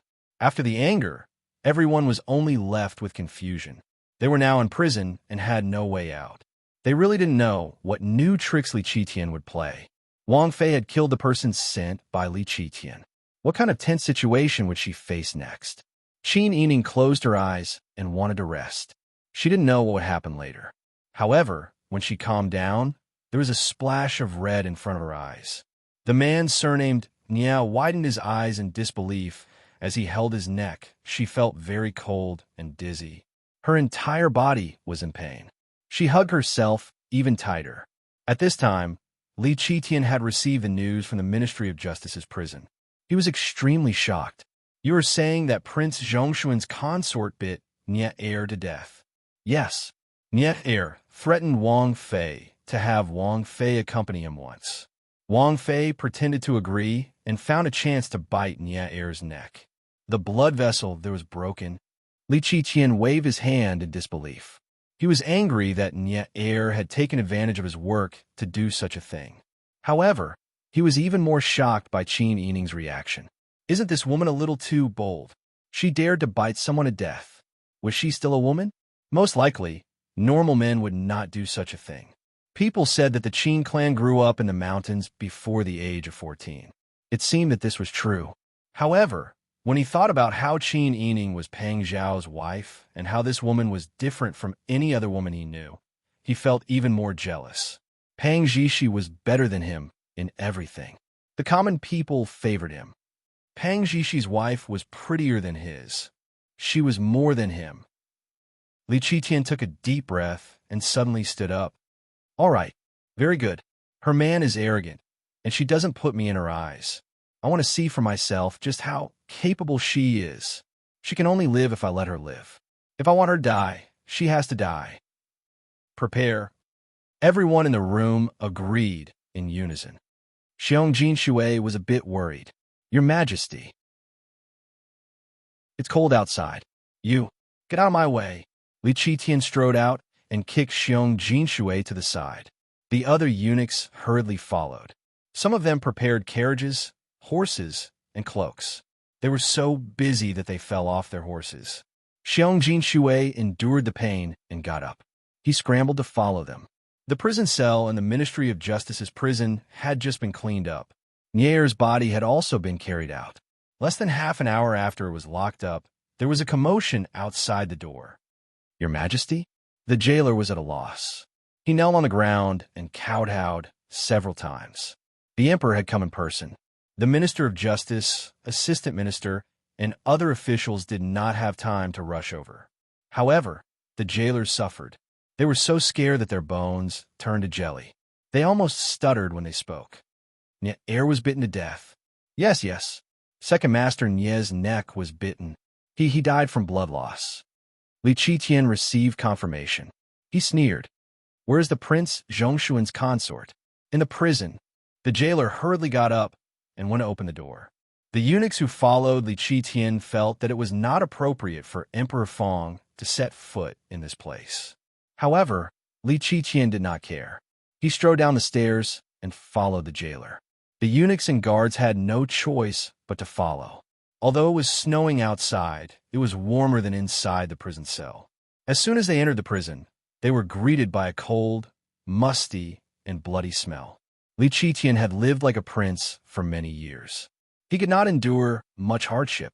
He covered his mouth with his sleeve in disgust. "Lead the way." Yes. Several jailers carried lanterns and walked all the way to Qin Yining's prison cell. Li Qitian also disliked the filth in the prison cell. He was too lazy to look around. When he passed by Xie Yu and the other cells, he did not even look at them. When he arrived at Bingtang and the wet nurse's cell, he waved his hand to Xiong Jinshui behind him. "Go, bring the 2 children out." Xiong Jinshui nodded and hurriedly called a few people to bring the 2 children over.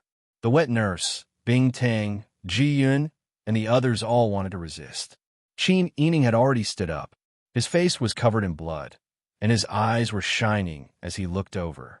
Li Qitian looked back and saw Qin Yining covered in blood in the dark environment. She looked like a red person. He was scared by her fierce expression. Then he laughed. "TSK, isn't this the Prince Zhongshuan's consort? How'd you end up like this? I didn't know that a woman could be so vicious. How can you bite someone to death? Did Pang Zhishi give this to you?" The blood on Qin Yining's head and face had already dried up. Her long hair had become strands, and the blood on her face had also turned dark brown, making the whites of her eyes look exceptionally white. She really exuded a strange aura. Your Majesty, the children are innocent. You are a benevolent ruler. You won't do anything to the children of meritorious officials, right? Li Qitian sneered. The children of meritorious officials? May I ask who is the meritorious official? Is Pang Zhao's crime of disobeying the imperial edict not counted? Pang Zhao used his own money to provide disaster relief, pay for the prince, and expel the Tatars from de Zhou's disciple. Is this not counted? Whether it counts or not, it is up to me to decide. It is not up to a vicious woman like you to decide. Li Qitian walked to the door of Qin Yining's prison and grabbed the wooden fence. He gritted his teeth and said, I am the son of heaven, the master of this world. Why should he take all the benefits? Benefits? Risking our lives on the battlefield, risking our lives, not having enough to eat, not having enough to wear, not having enough food to eat, and not having enough to wear, not having enough food and pay, we still have to fight the Tatars. Qin Yining also threw caution to the wind at this time. He strode forward and looked at Li Qitian through the prison door. His words were particularly sonorous and forceful. For your country, for the sake of the people's stable lives, your subjects shed their blood and shed their blood outside, and did their duty without asking for anything in return. But what did you do? Your Majesty is not afraid of being ridiculed by the world if this matter is spread out? How will it be recorded in the history books? Li Qitian clenched his hands into fists and stared at Qin Yining's blood-stained face. He gritted his teeth and said, I am the son of heaven, and the son of heaven is the master of this world. Whoever I want to live can live. If I want someone to die, that person must die. Ridicule?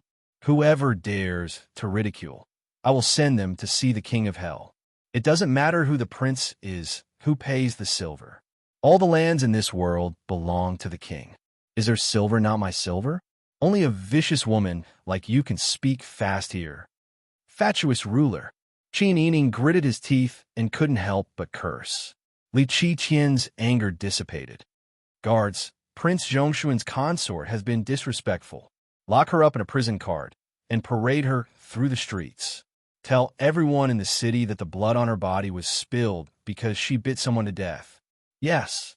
Without waiting for the jailer to step forward, the imperial bodyguards and eunuchs took the key and opened the prison door. They entered the prison and dragged Qin Yining out. Qin Yining's body was covered with whip and rod wounds. His hands and feet were frostbitten. Just now he had been hit on the head while he was struggling. At this time, he was so weak that he wished he could fall to the ground and never get up again. Li Qitian's imperial bodyguards didn't show any mercy. Qin Yining was dragged out of the prison with staggering steps. Princess! Princess! The crowd lamented. However, Li Qitian seemed to like hearing such cries. It was as if he saw Pang Zhao's people in such a sorry state, as if he saw Pang Zhao also in such a sorry state. The more miserable these people cried, the more comfortable he felt. Li Qitian couldn't help but laugh to the sky. The swaddling clothes and the arms of Xiong Jinshui and the eunuchs moved a little. Brother Xian and Sister Yun finally cried out in fear. In the midst of the chaos, the loud cries of the babies were particularly penetrating. The entire prison became quiet because of this. Xie Yu and the others' hearts skipped a beat. They stared at Li Qitian's direction without blinking. They were so nervous that they trembled. Right now, it was not the time for them to think of a solution. They were tied up and tightly locked up. Even if they wanted to rush out, they couldn't. Moreover, the young master and young miss were in Li Qitian's hands. As long as he said the word, these two children would die. They wanted to plead for mercy, but they also knew that it was useless. Li Qitian was simply inhumane. He didn't care whether he killed an ignorant child or not. He only wanted to feel good. With his hands behind his back, Li Qitian walked in front of Xiong Jinshui. He untied the swaddling clothes and looked at the baby wearing a tiger head hat. Then, he looked at the other child. For a moment, he clenched his fists. It was as if his patience had reached its limit. He wanted to strangle the child to death on the spot. His hand slowly stroked Brother Xian's weak and soft neck. He gradually exerted force. The crowd couldn't bear it any longer. Jingzhi was just about to curse when Xiaoyu pulled him back. Xiaoyu said loudly, Your Majesty, please reconsider. That's just a child. A child is innocent. Moreover, this child is more useful alive. Li Qitian didn't think that the child was innocent. Who told him to be unlucky and reincarnate as Pang Zhao's child? However, the last sentence successfully woke him up. He still wanted to use these two children as bait to lure Pang Zhao back to the capital. If he directly killed them, wouldn't he be forcing Pang Zhao to rebel? Right now, it was better to coax Pang Zhao back and make a long-term plan. Thinking of this, Li Qitian raised his hand, turned around, and walked out. Xiong Jinshui and the others immediately followed. Chapter 1148. Qin Yining was pushed out of the prison. Imperial bodyguards, palace servants, and officials from the Ministry of Justice were standing in front of the door. When they saw a woman covered in blood appear in front of them, they couldn't help but be shocked. Seeing that the eunuchs were preparing a prisoner carriage, the assistant minister of the Ministry of Justice and his superior looked at each other and went forward to ask about the situation in a low voice. The jailer said in a low voice, Your Majesty ordered that the princess be paraded through the streets. After saying that, he bowed his head and retreated. Not long after, a prisoner carriage was pushed over and someone went to lead the horse. Qin Yining was pushed into the prisoner carriage. The carriage was neither too high nor too low, so her head and hand were stuck on it. She couldn't stand up straight or squat down, so she could only squat. It was torturous. The Minister of Justice frowned. It had been many years since he had seen a serious criminal paraded through the streets like this. This Qin Yining was Prince Zhongshuan's wife. What kind of unforgivable evil thing could she have done to make the emperor so angry? Li Qitian strode out with the divine empress followed by the eunuchs and guards. Two eunuchs were holding swaddling clothes in their arms. The babies in the swaddling clothes were still crying themselves hoarse. Qin Yining was locked in the prison wagon. She had been drowsy, but when she heard the children's cries, she immediately woke up. She turned around abruptly, and her tears fell down, washing the blood on her face and leaving two white traces. Children, my children, Your Majesty, that is the son of a meritorious minister. Pang Zhao fought for you outside, but you took his wife and children. Your Majesty, aren't you afraid that the world will be bitterly disappointed? Li Qitian sneered. Xiong Jinshui immediately understood the emperor's intention. He stood up and reprimanded. Why aren't you taking her out? Your Majesty is wise and benevolent. He was a wise ruler at that time. How can you slander him as you wish? Li Qitian looked at Qin Yining's appearance and remembered how powerful this woman was. Perhaps she could even bewitch the people on the streets. Gag her mouth for Zhen. Let's see how she can mislead the people with her lies. Yes. Immediately, someone tore off a piece of cloth, climbed onto the prison wagon, and stuffed it into Qin Yining's mouth. Then, they tied a knot behind her head to prevent her from pulling it off. Qin Yining shook his head and could only make sobbing noises. The bloodstains were truly frightening. Li Qitian waved his hand, and the jailer immediately drove the prisoner's carriage out. Li Qitian also arranged for the Gongji guards to line up beside the prisoner's carriage to guard it in case someone tried to kidnap the prisoners. In the silence, only the squeaking of wooden wheels on the snow and the whimpering of Qin Yining in the prison wagon could be heard. After the group of people left, Li Qitian said, Let's go back to the palace. Your Majesty. The Minister of Justice strode forward and bowed.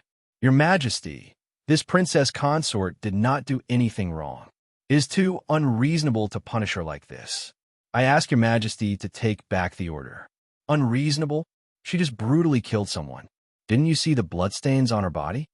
But Prince Zhongshuan's princess consort is of noble birth, and she is also a woman.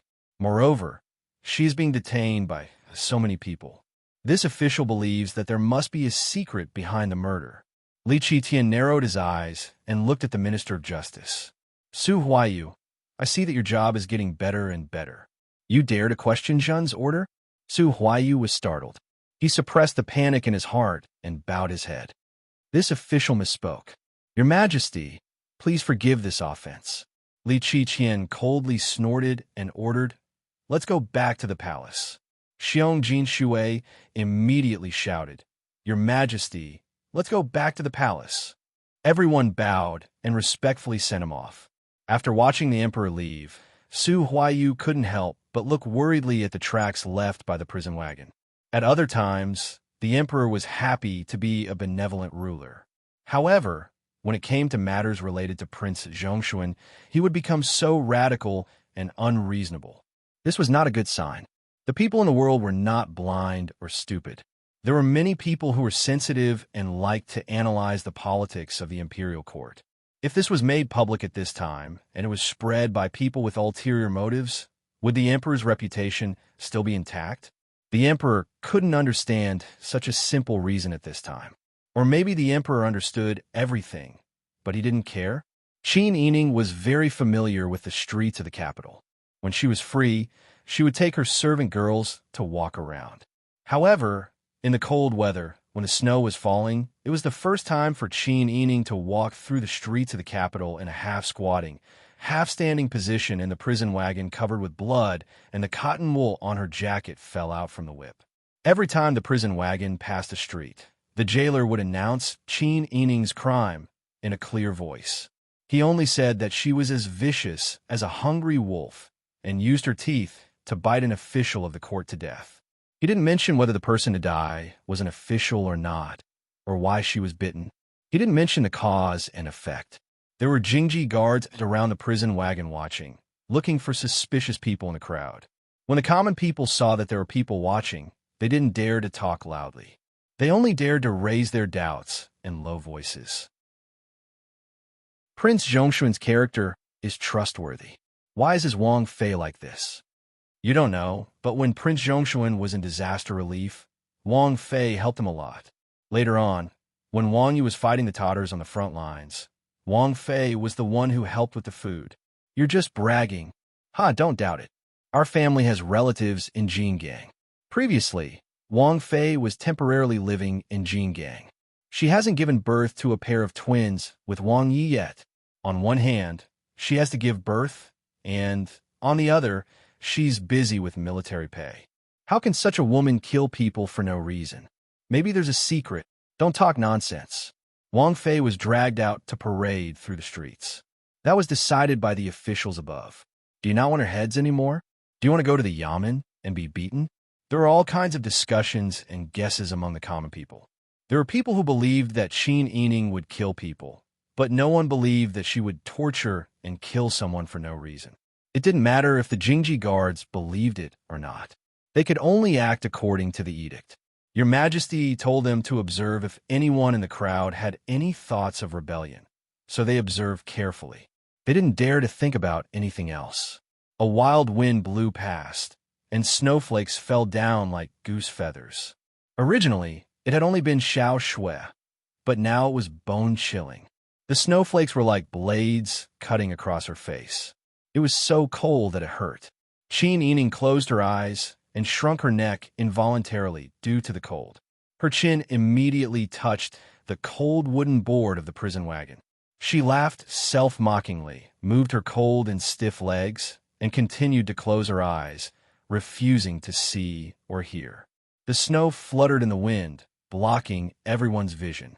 Most of the common people had scattered. Only a few people curiously followed the prison carriage, wanting to find out what had happened.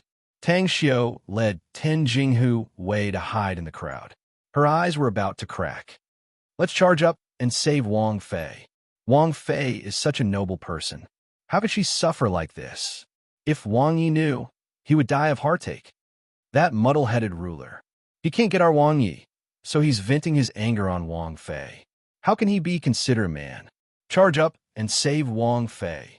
The Jinghu Wei were all agitated. They wanted to immediately charge up. Tang Xiu calmly shook her head. No, we can't act rashly. If we are caught, we will implicate Wang Yi. We have to listen to Wang Ye's orders. They didn't expect that even though they rushed over, they were still a step too late. The road from the border to the capital was blocked by snow. It was fine if it was a sunny day, but because of the snowstorm, they couldn't tell the direction. That was why they were late. They didn't expect to see this scene when they arrived in the capital. They never expected that Li Qiqian would be so despicable as to use a woman as a ploy. Let's ask Wang Yi first. When he needs us, we brothers shouldn't be afraid. Tang Xiu gritted her teeth. We brothers have never been afraid of anyone. Everyone was riled up. They immediately thought of a way to send a letter to Pang Xiao. As for Li Qiqian, he couldn't help but feel disappointed when he learned that Qin Yining hadn't found any suspicious people when she was parading through the streets. It seems that we still have to wait a while. Li Qiqian clicked his tongue twice. If this woman doesn't work, we can only use other methods. Xiong Jinshui stood to the side with his head bowed. When he heard this, he buried his face even lower. The news that Prince Zhongshuan's consort had tortured and killed an official, and that your majesty had ordered people to parade her through the streets, quickly spread throughout the city. After Qin Yining was paraded through the streets, she was sent back to the Ministry of Justice's prison. When Li Qiqian remembered her, he would have people put her in a prison carriage and take her around the city. Whether or not she was paraded through the streets depended on the emperor's mood. Even when the new year was coming, he still didn't let her go. When Pang Xiao received the news, it was the 29th of the 12th lunar month. When he read the secret letter sent by Jinghu Wei, his hands trembled so much that he almost couldn't hold the thin piece of paper. Ji Ziyu grabbed Pang Xiao's shoulders and shook him heavily. Calm down. He's trying to lure you back. The imperial edict didn't summon you, so he's using such a despicable method. Pang Xiao's Adam's apple bobbed. After a long time, he nodded and said in a hoarse voice, Yes, I know. When Ji Ziyu saw him lower his head, there seemed to be a bright reflection in his phoenix-like eyes. He couldn't help but frown. Don't do this. This is a critical moment in the confrontation between the Titan and us. Once we relax, it's very likely that we'll be killed. If we succeed, we can at least drive the Titan back to their desert, so that they won't be able to invade our borders for hundreds of years. You know what's more important? I understand. Pang Xiao gritted his teeth. But I can't watch Sister Yi suffer like this. And my children, they were taken away by the emperor. I don't know if they're dead or alive. Just by reading this news, Pang Xiao felt like his heart was being twisted by a knife. How scared was his sister, Yi? She was a kind-hearted woman. Why would she use such an extreme method to bite someone to death? If she wasn't forced to a dead end, why would she do this? I have to go back and save her. Pang Xiao pursed his lips and paced back and forth. Ji Ziyu pursed his lips. His gloominess was written all over his face. He helplessly put his hands on his hips and looked at Pang Xiao pacing back and forth like a headless fly. Pang Xiao couldn't figure out what to do, so he called Su Weiji and the other strategists over to discuss this matter. Qin Yining had just finished another afternoon of parading through the streets. Her legs were so sore that they were beyond recognition. She was directly dragged back to the prison by the jailers. As soon as she was pushed into the prison cell, a jailer came over with a wooden basin. Before Qin Yining could react, the jailer splashed the water over her head. Hurry up and wash away the stench on her body. I can't stand the stench. In the dead of winter, people could freeze to death in the prison. Qin Yining screamed when a basin of cold water was poured on her head. The cold water flowed down her hair and face, and the blood that had already hardened and turned black flowed down her face and hair. Before she could catch her breath, another basin of cold water was poured over her. Chapter 1149. Princess Consort. Damn it, you can't be so rude to the princess consort. In the prison cell, everyone was shouting angrily. They had watched Qin Yining being abused these past few days, but they had been locked up and could only watch helplessly. Their Wang Fei was a resolute person and had never once complained about it. But they had seen everything that the princess consort had endured. Not to mention that she was just a weak woman. Even a man might not be able to endure being locked up in a prison carriage and paraded through the streets in this cold winter. They had been locked up in the prison all day. Even when they were squeezed together, they were still shivering from the cold. The princess consort had been locked up in a cell by herself. Her fox fur coat had already been taken away, and she had nothing to warm herself with. Now that she had just come back from parading through the snow, she was directly splashed with cold water. Your Majesty hasn't said what he wants the princess consort to do, but you're doing this. Aren't you afraid that something will happen to the princess consort, and you won't be able to explain yourself? Seiyu's voice was hoarse from shouting. The jailer laughed loudly. Don't say that. We have good intentions. The princess consort has a noble status and a noble personality. Naturally, she can't stand dirt. You must be feeling terrible being covered in blood these past few days, right? Isn't it better to be clean like this? Qin Yining had already become numb from the cold. Just as she touched the water on her face, another basin of cold water was splashed at her. The blood had been washed away, but her clothes were soaked and stuck tightly to her body. Qin Yining couldn't catch her breath. After resting for a while, she struggled to move to the wall. Leaning against the wall, she didn't have any strength left. She closed her eyes, and her long, fan-like eyelashes dripped with water as if she was crying. Qin Yining's ears were ringing. She knew that Seiyu, Ji Yun, and the others were arguing with the jailer again, but she didn't have time to care about anything else at this time. Right now, every day was torture, but she had to grit her teeth and endure. Thinking that she still had to parade through the streets tomorrow, Qin Yining's heart was filled with fear. It was too cold outside. As a native southerner, she was not used to the harsh winter in the north. Moreover, she did not have any cotton-padded clothes to wear. Her hands and feet were already frostbitten, and the scars from the whipping and the bruises from the stick were all inflamed. She had also been splashed with 3 basins of cold water. At this moment, Qin Yining gritted her teeth and endured the torture. She felt so uncomfortable that she wanted to cry. However, she still gritted her teeth and endured it. Even though her body was trembling like a leaf being blown off by a strong wind, she still held on with her willpower. Because she wasn't sure how the children were doing. Most of the time, Qin Yining was telling herself that she had to persevere, that she had to stop. Only by staying alive would she have a chance to save her child.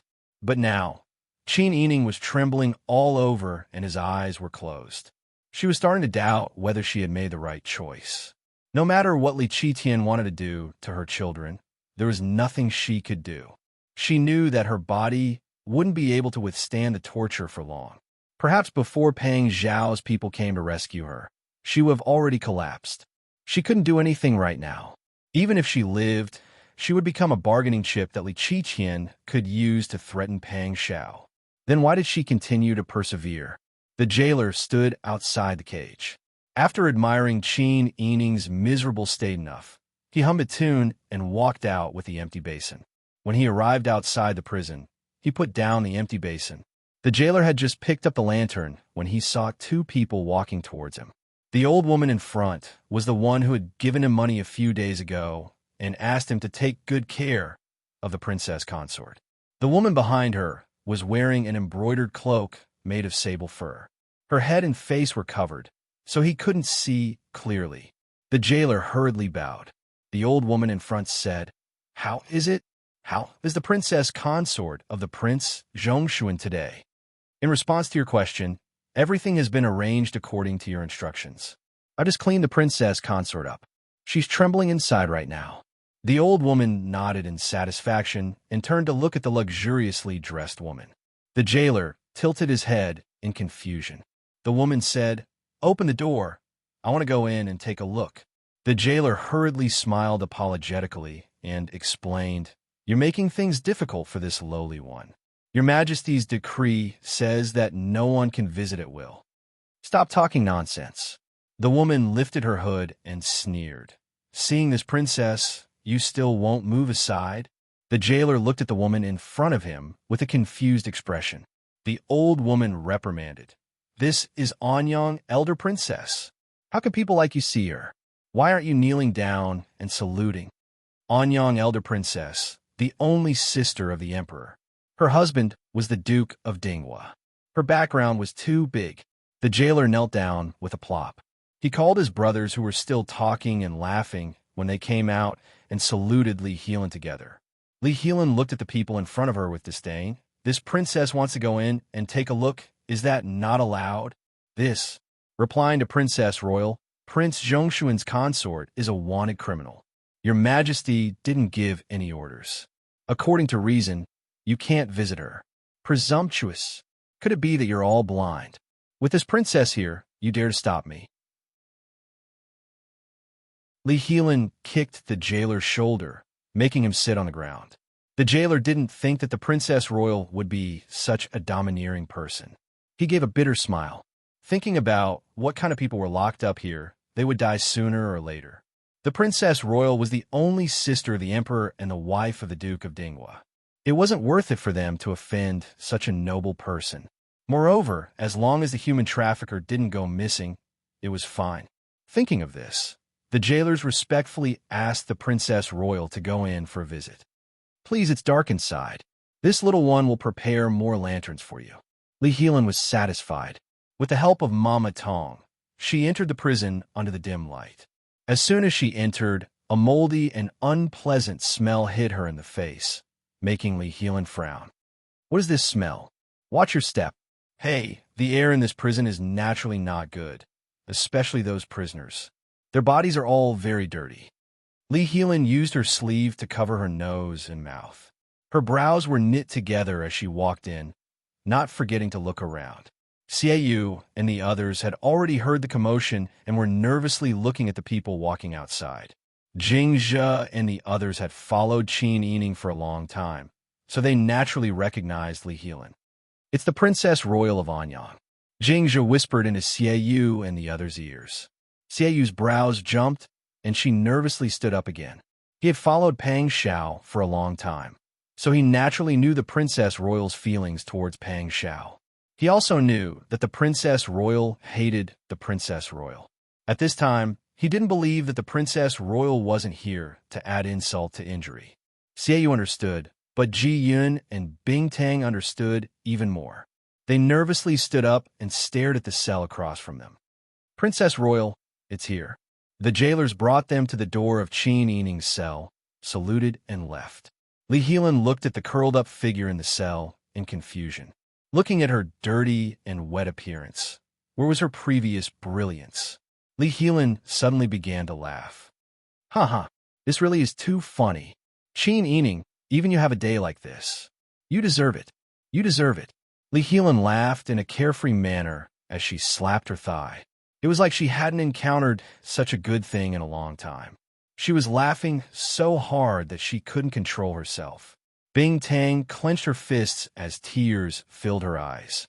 Ji Yun really wanted to kill Li Helan. Li Helan's sharp laughter echoed in the cell, waking Qin Yining from her half-unconscious state. She felt her flesh and blood stiffen as she raised her head with difficulty. She could even hear the sound of her bones cracking. It's you. Her low and gentle voice was hoarse, like it had been rubbed against by sandpaper. Li Helan laughed until she was out of breath. How about it? I'm the most considerate towards you, right? I know that you like to be clean, so I specially ordered someone to give you a cold bath. Otherwise, wouldn't you be smelly? Z, I never would have thought that you would have some skills. You can even use your teeth to bite someone to death. Do you know what others say about you? Li Helan grabbed the bars of the cell door and leaned against the cell, saying, You are a savage, a vicious woman with a vicious heart. How could a person like you be worthy of Big Brother Xiao? Qin Yining did not have the strength to argue with Li Helan. She knew that she was in dire straits, so it wasn't strange that Li Helan was in a rush to see her. She didn't resist and just let her taunt her. Do you admit it? Qin Yining, look at what you look like now. You're just like a stray dog. You're a vicious woman. You jinx your parents, jinx your husband, jinx your children. There isn't anyone by your side that hasn't been jinxed by you. You should have died a long time ago. You're not worthy of Big Brother Xiao at all. Qin Yining was so tired that she couldn't even raise her eyes. She didn't want to pay attention to her, but Li Helan mentioned Pang Xiao again. Her heart was suddenly filled with flames that made her suddenly open her eyes. I'm not worthy, but you're worthy? Qin Yining stood up with difficulty, and her body swayed a few times. Ji-yun and the others all cried out in shock when they saw this. You are the eldest princess of the dynasty, and your husband is the Dingwa Duke, but you're still thinking about someone else's husband. With your personality, are you worthy of being the eldest princess? Quickly go back to your eldest princess palace and don't come out to make a fool of yourself. You're so audacious. Vicious slut, you little slut. Lee Heelan pointed at Qin Yining and began cursing. Qin Yining once again felt that it wasn't interesting. She shook her head and said, in the end, it's just Pang Zhishi looking down on you, so you have a knot in your heart. If you have the skills, then go to the battlefield yourself and find your husband to divorce you. Then you can have your royal brother uphold justice for you and have Pang Zhishi marry you. What's the use of shouting at me here? Hey, bullshit. Lee Heelan's hand with the gold ring and bright red nail polish reached into the cage and scratched Qin Yining's face. But there was still some distance between them. Lee Heelan couldn't take a single hit from Qin Yining. Seeing her in such a sorry state and still talking to her in such a high and mighty manner, Lee Heelan gave a cold laugh. You're so proud of your stubbornness. Let me tell you, your two little brats have already been killed by my royal brother. Their bones have been used to make wine. You're still acting in front of me. Later, I'll have my royal brother kill you as well. No, for a slut like you, it's best to throw you into the military camp. I want to see how long you can be so arrogant. Qin Yining's pupils shrank and her body swayed, almost falling down.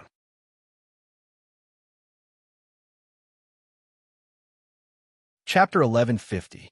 Qin Yining's entire body trembled, and she had to support herself against the wall to stand firm. Even if her body was at its limit, she still did not want to show any weakness in front of Lee Heelan.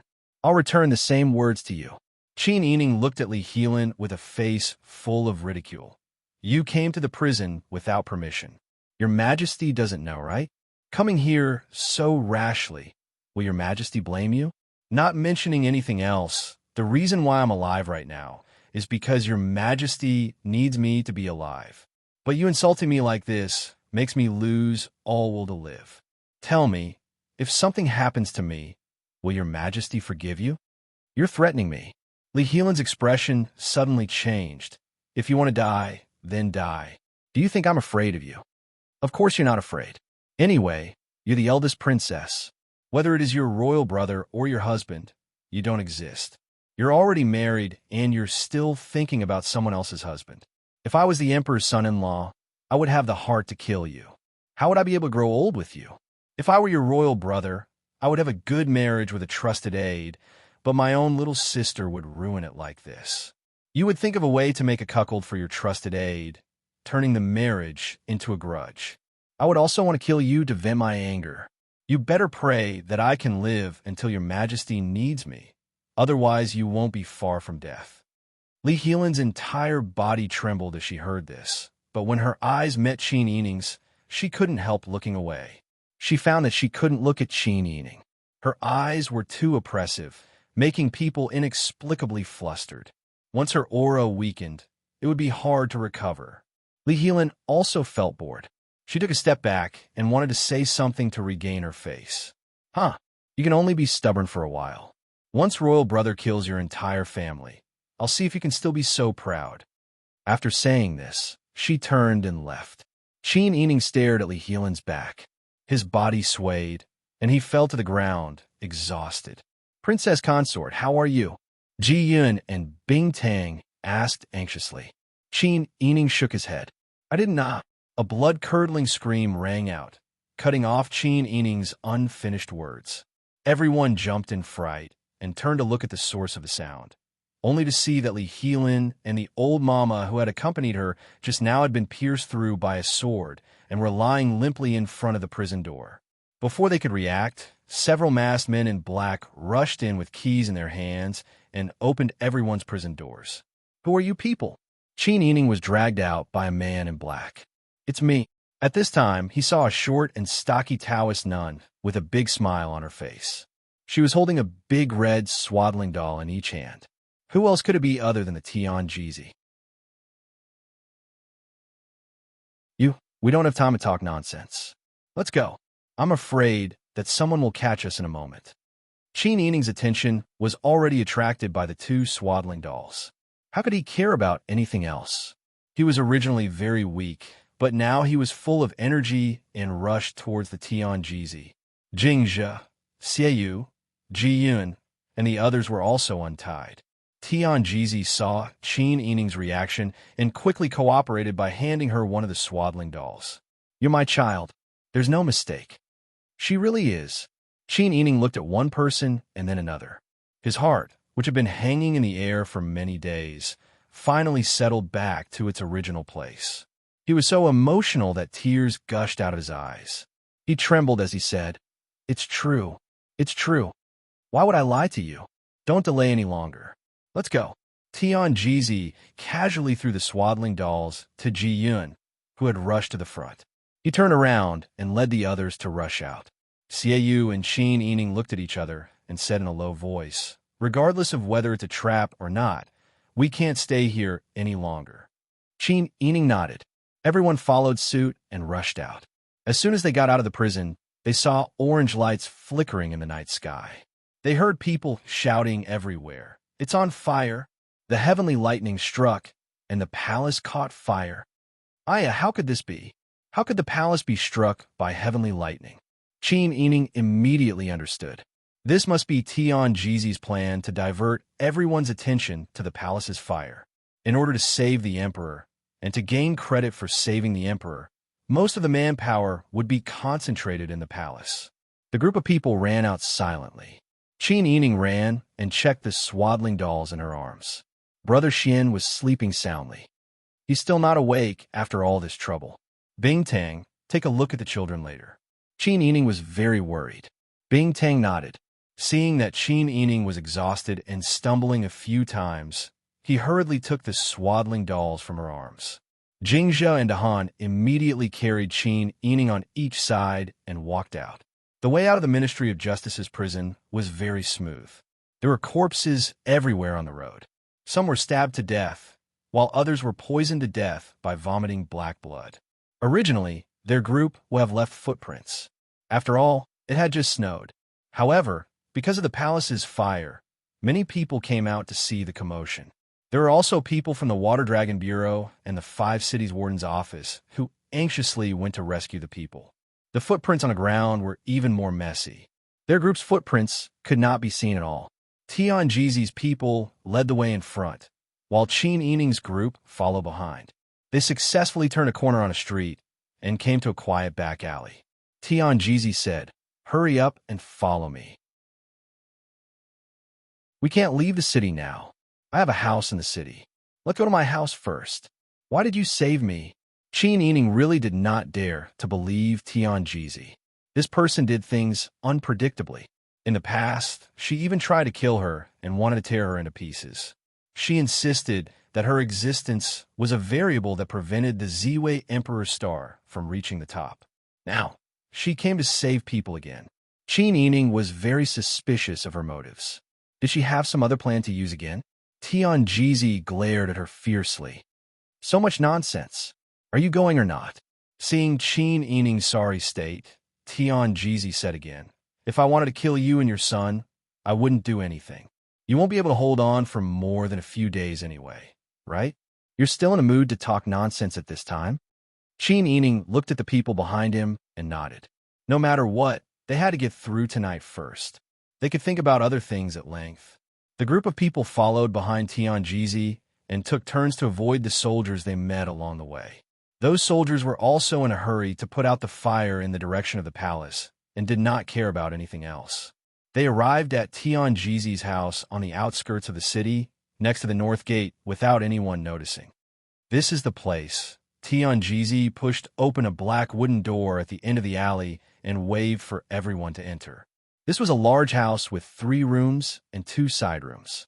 The furnishings in the house were old-fashioned, but there were all kinds of daily necessities.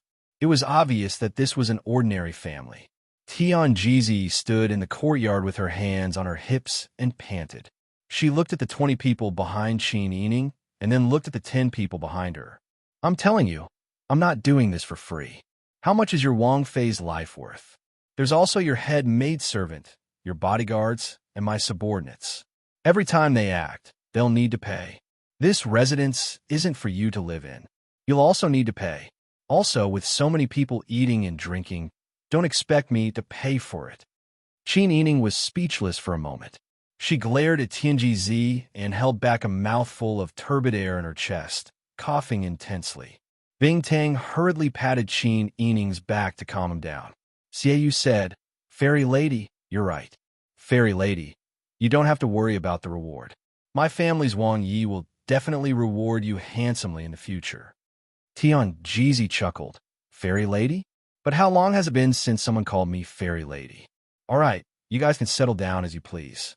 If you need anything, come to the main room and find me. You guys can stay here for the night. Tomorrow, I'll check out the situation in the city and think of a way to send you guys out." "Thank you, fairy lady." Xiaoyu bowed sincerely. Jing Zhe and the others also bowed in unison with Xiaoyu. Because it was late at night, they didn't dare to speak loudly and remained silent. Tianji pointed in Qin Yining's direction. "Look, your family's Wang Ye's subordinates are much more sensible and likable than you. I really don't know why he chose you. It's not like there aren't any girls who are prettier and easier to deal with than you." Qin Yining was so angry that he coughed even more violently. His vision turned black. The string that he had been clenching his teeth and persevering in the prison finally snapped. His body went limp and he fell to the ground, unconscious. Princess Consort! Princess Consort! Everyone was in a mess. Some people were saving people, while others were boiling water. Tianji looked at these people with his hands on his hips. The smile on his face gradually faded. He snorted coldly and returned to the main room. Qin Yining had a high fever that night. When Bing Tang and Jian helped her clean and change her clothes, they found that the whip wounds on her body were showing signs of suppuration. The frostbite on her hands and feet was even more serious. The two servant girls were so distressed that they shed tears. They cursed Li Qiqian in their hearts. They even wished that there would be a fire in the palace today and burn that incapable ruler to death. Qin Yining felt like she was a fat sheep that was being roasted on a stick. Her body was so hot that it was beyond recognition. People would often flip her over and rub some unknown seasoning on her body. She really wanted to tell these people that she wasn't a sheep and that they shouldn't eat her. But no matter how much strength she had, she couldn't even lift her thin eyelids. Princess Consort's fever hasn't subsided. What should we do? Ji Yin changed a cold handkerchief for Qin Yining and used her sleeve to wipe her tears. Princess Consort has suffered so much.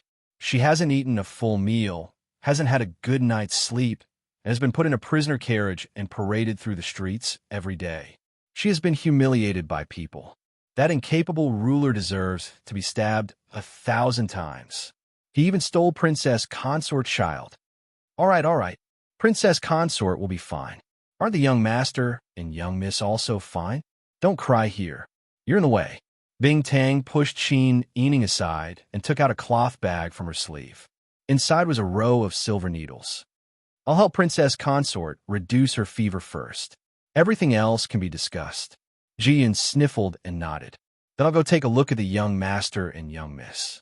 Everyone was so busy that they were thrown off their feet, but they didn't dare to make any noise to attract attention. At the same time, the patrolling soldiers of the 5 cities warden's office finally discovered the abnormality in the Ministry of Justice's prison. They stepped over the disorderly corpses and saw that the ground was covered in blood. The cells that held the other felons were still intact, but the cells that held Prince Zhongshuan's consort and her entourage were open. What was even more shocking was that the corpses of the Princess Royal and the female officials from the Princess Royal's residence were lying in the prison.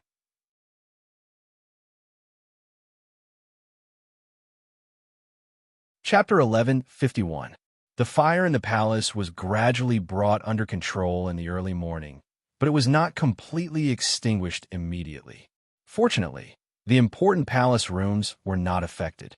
In addition, the Empress Dowager, Empress, and concubines evacuated in time. Except for some palace servants who were slightly burned, there were no casualties.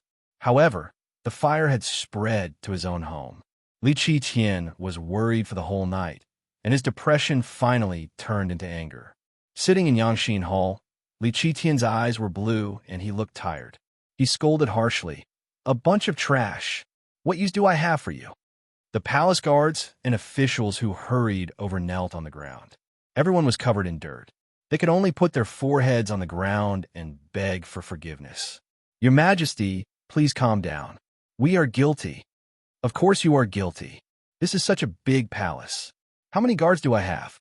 The new year is coming, but you let this happen at the beginning of the year. Aren't you afraid that there will be foolish people outside who will say I am wrong?" Fortunately, the Empress Dowager and Empress were not hurt. "If they were hurt, how will you compensate? Even if I cut off your heads, you won't be able to compensate. Your Majesty, please calm down." Everyone kowtowed again. At this time, the news of the incident in the prison of the Ministry of Justice came back. Li Qitian immediately widened his eyes. "Impossible." Suddenly standing up, Li Qitian still had a look of disbelief. Why would Anyang go to the prison of the Ministry of Justice? Why would she go to the prison of the Ministry of Justice instead of staying in the Princess Mansion? Replying to Your Majesty, this is true. The eunuch who replied was so frightened by the emperor's anger that he trembled and his voice trembled. Princess Royal of Anyang went out with her nanny. She didn't go back last night. The steward of the Princess Royal Mansion didn't dare to say anything and hurriedly ordered people to look for her. However, they didn't find her here, but the prison of the Ministry of Justice was found. The other prisoners were all fine. Only the prison of Prince Zhongshuan's concubine was intercepted. 4 jailers were killed, including the Princess Royal and her nanny. 6 people died. Li Qitian stood in place and didn't say anything for a long time. Li Helan is dead? The sister that he used to dote on, but later annoyed, was dead? Moreover, he had died in prison, his heart pierced by a knife. How could his sister, Li Qitian, encounter such a thing? He was the son of heaven. He was already the most respected person in Dezhou. Why couldn't he protect his sister? Even if this little sister of his had become annoying and the things she did made him feel embarrassed, she was still his biological little sister. Without his order, who would dare to kill her? Bastard! Revolt! Revolt!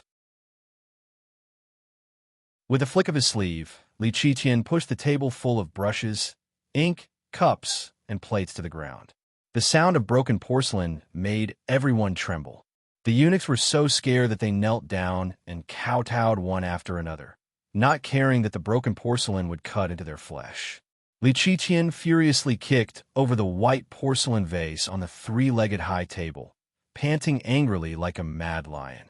Who dares to say that Pang Shout doesn't have any rebellious intentions? He sent people to break the prison and kidnapped Yang from the eldest princess palace. He even tried to assassinate this one's only sister. What kind of intentions he has are already clear. Your Majesty, please calm your anger. The officials kowtowed again. Everyone present had some doubts in their hearts. Why did the eldest princess of Anyang go to the Ministry of Justice's prison? Was she so important that she would be assassinated? Moreover, they had all seen the humiliation that Prince Zhongshuan's consort had suffered these days. Everyone couldn't bear it. Prince Zhongshuan was outside fighting against the Titan, but the emperor was here abusing Wang Ye's wife. This wasn't anything glorious to begin with. Now that the princess had been saved, this should have been expected, right?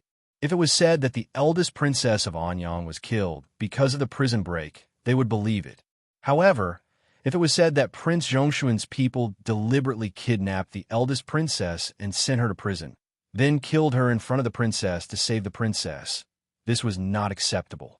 However, the emperor's words just now had this meaning. Therefore, he had made up his mind to break with Wang Yi. He even planned to push the blame of the eldest princess of Anyang's death onto Wang Yi. No one present was stupid, and no one dared to question him. However, everyone understood that Your Majesty didn't allow Wang Yi to enter the city when he led the troops to save the emperor. Then he changed the commander after driving out the Titan, and then he kidnapped Wang Ye's family and humiliated them. All of this came from one reason: fear. Throwing away the bow after the birds and cooking the hounds after the hares. This was nothing new. In his anger, Li Qitian stripped the officials of their positions. The news of the eldest princess of Anyang being assassinated spread through the court. The Empress Dowager fainted on the spot from crying. She grabbed Li Qitian's hand and said, "Take revenge for Lan." You must take revenge for Lan? Have the Emperor's son-in-law kill that evil creature Pang Zhishi. Li Qitian originally had an impatient expression, but his expression suddenly changed. That's right. Even if Jiziyu didn't like Anyang very much, she was still his wife. His wife was killed by Pang Zhao's people. Would Jiziyu, with his fiery temper, let go of Pang Xiao? He wanted to make Pang Xiao betray him. Li Qitian immediately ordered people to spread the news to the border. At the same time, he announced to the world that Prince Zhongshuan had been impeached for 10 major crimes, as well as the crime of disobeying the imperial edict. This time, not only did he break into the prison, but he also assassinated the eldest princess. At the same time, the people in the capital were doomed to have a bad new year. This was because Li Qitian had arranged for people to search for the whereabouts of Prince Zhongshuan's concubine in the capital. At this time, Qin Yining had just taken a dose of medicine and was leaning against the pillow in a daze. Her clothes were half taken off, and she let Ji Yun put a warm handkerchief under the blanket to wipe her body. She was listening to Bing Tang talk about the situation outside. So, Tian Jizi's actions completely broke the window paper between Wang Yi and the present emperor. Qin Yining sighed. Actually, the eldest princess didn't have to die at that time. She deserved to die. Bing Tang snorted coldly. That woman was too vicious. Not only did she repeatedly covet Wang Yi, but she also slandered you and thought of ways to torture you. This kind of person deserved to die. Qin Yining shook her head. Her pale and thin face was dyed with an abnormal flush. She said weakly and hoarsely, no matter if she deserved to die or not, killing her now will only lead to an earlier break between the emperor and Wang Yi. It might even give the emperor a way to convict Wang Yi. Tian Jizi really can't wait for Wang Yi and the emperor to have a showdown. Now that the capital was under martial law and people were searching for her, this fugitive, Qin Yining couldn't help but think that if Tian Jizi didn't kill Li Helan and only knocked her out, perhaps the situation wouldn't be as tense as it was now. But it didn't make a difference. Li Helan was just a bargaining chip. Even if she didn't die, Li Qitian still wouldn't let go of the crime of jailbreaking. In this era, didn't the emperor have to do whatever he said? If the emperor said that there was something wrong, who would dare to say no? All right, Wang Fei, don't think too much. Right now, no matter what Tian Jizi thinks, you just need to take care of your body. This time we were all caught together. We were all fine, but you were the only one covered in injuries. Bing Tang's voice was choked with sobs as she spoke. Qin Yining had never been hurt, suffered, and humiliated for so many years.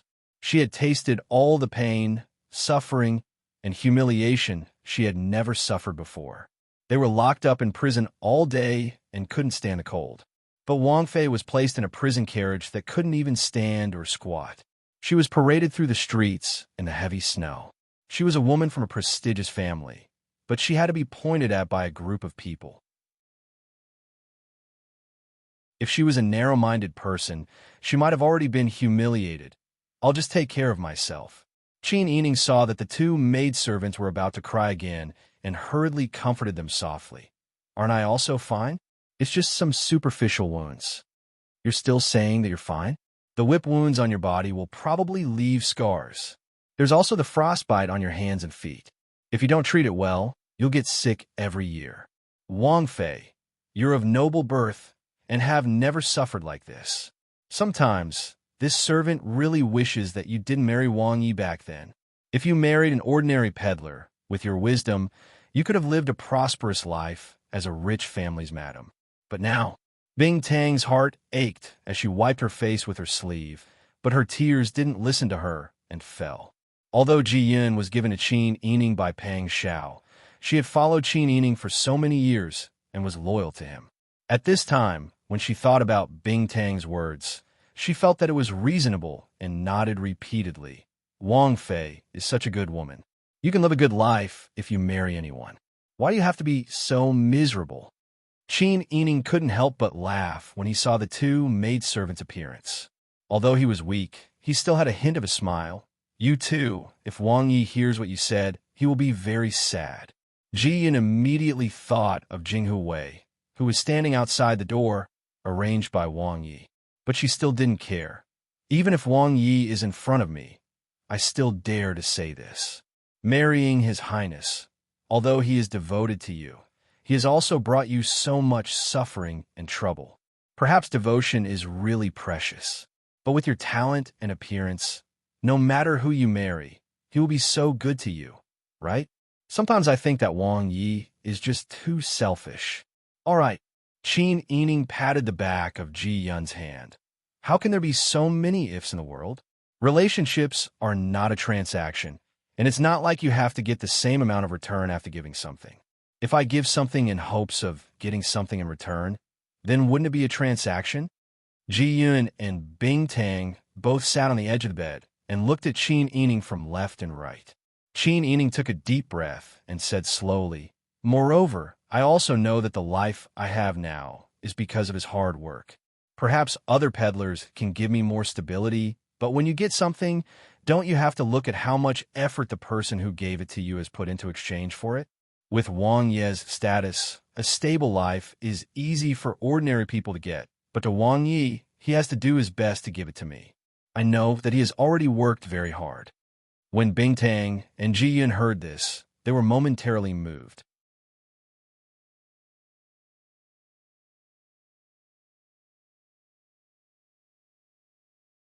Chapter 1152.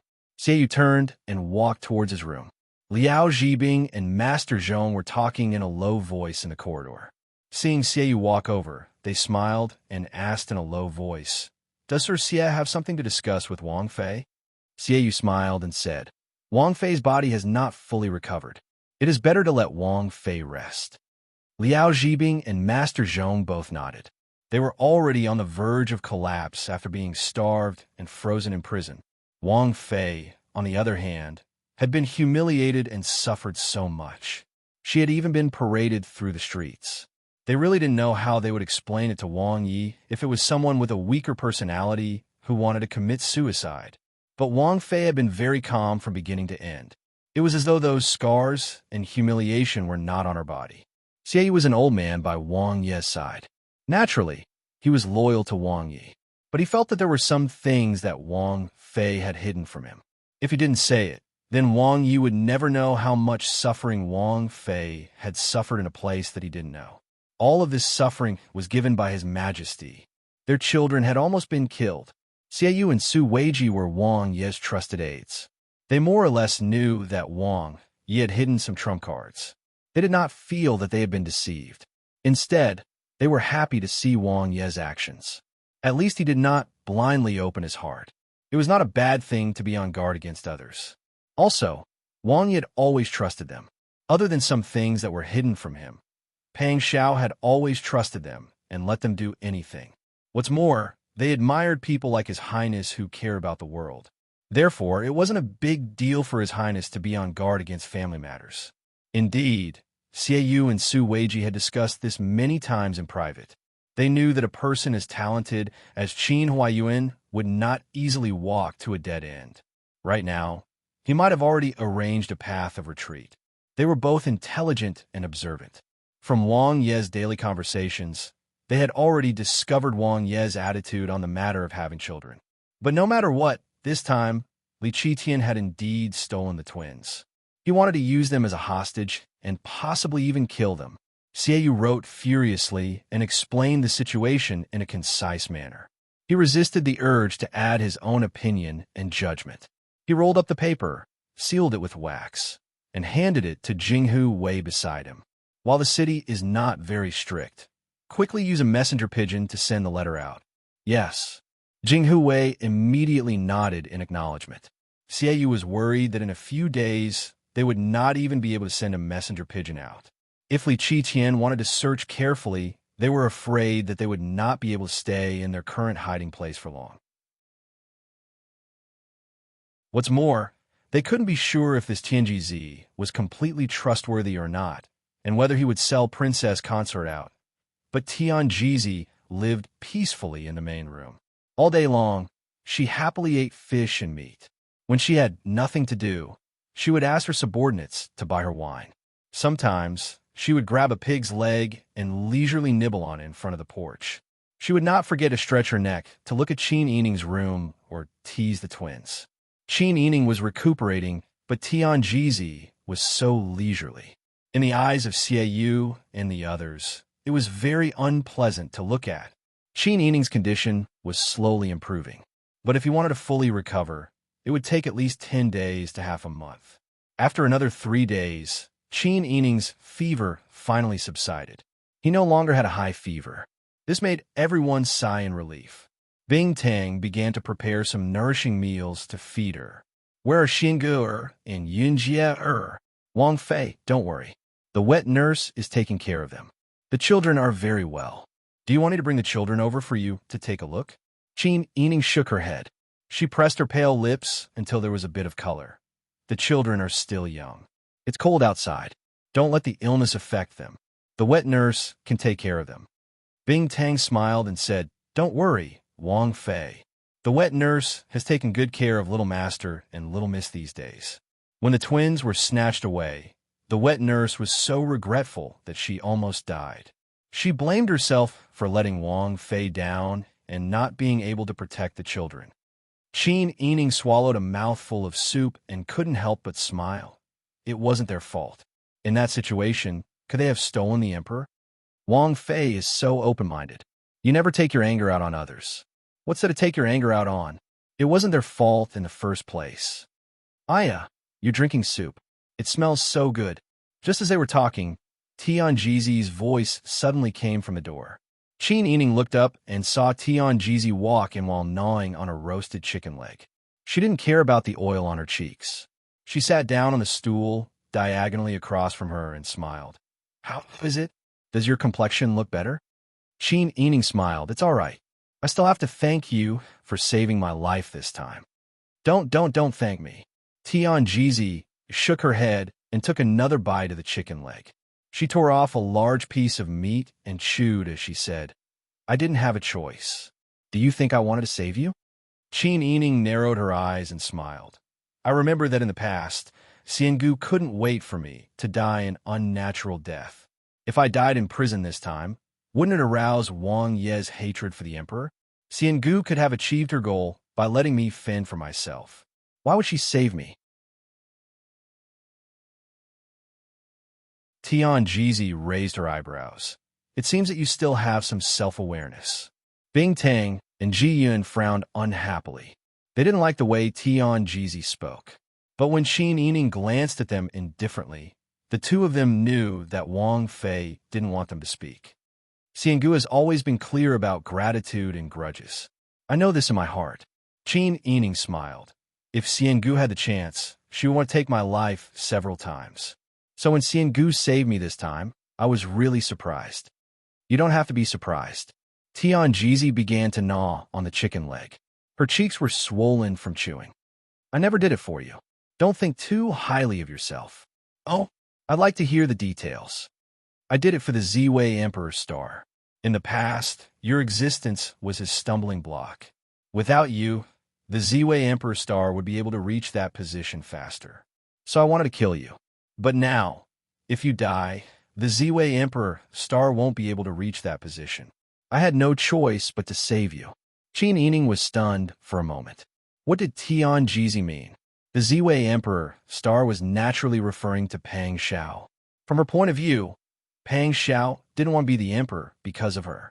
Now, Pang Xiao wanted to be the emperor because of her? No. Just as Tianjizi said, she didn't need to think so highly of herself. But if Tianjizi's words were translated, that was indeed what she meant.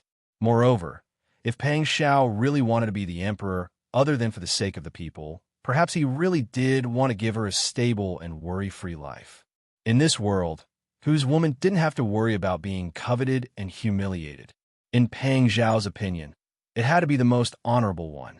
Tianjizi saw Qin Yining's dazed expression and couldn't help but laugh out loud. Your existence is the biggest variable. I've calculated countless times in my life, and I've calculated many people, but I can't figure you out. Whenever something happens to you, it's bound to cause a change.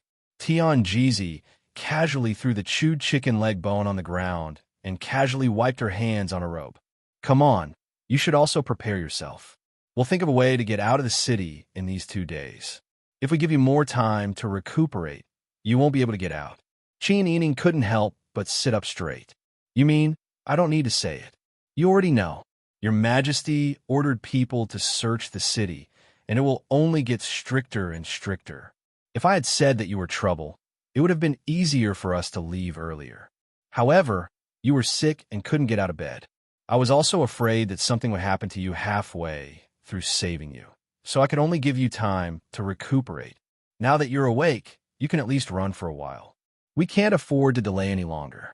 Tianjizi stood up and walked out casually. You should prepare well.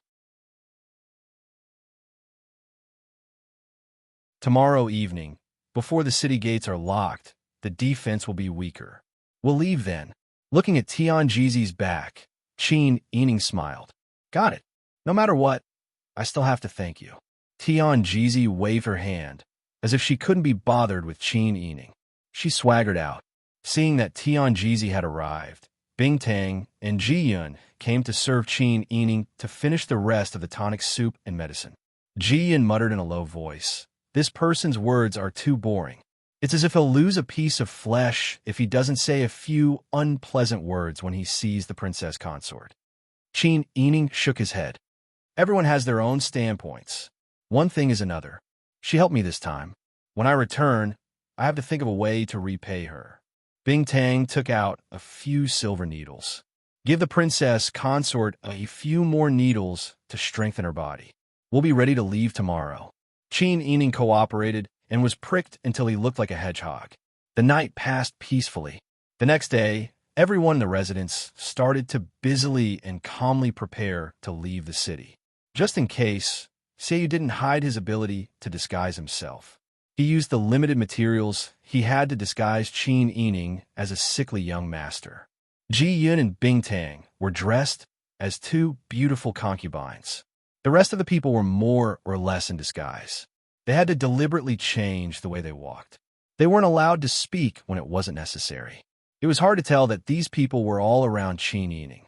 Tianjizi wore a khaki-colored cotton jacket and skirt. She was dressed like an old maid in a large residence. We're accompanying the young master, the little young master, and the 2 beautiful concubines who just gave birth to children back to our hometown in the north. Remember, don't let your mouth slip. Just say that Tayton has been chased away. We're leaving our relatives' home and returning home. Got it. Ji Yun and Bingtang became the beautiful concubines. Zhao Gu, and Yun Jie became their children. Qin Yining was a sickly young master dressed luxuriously.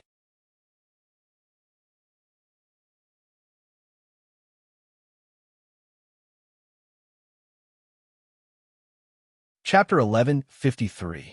The sickly young master, Qin Yining, had a thin disguise on his face. His appearance was ordinary, and he was extremely thin.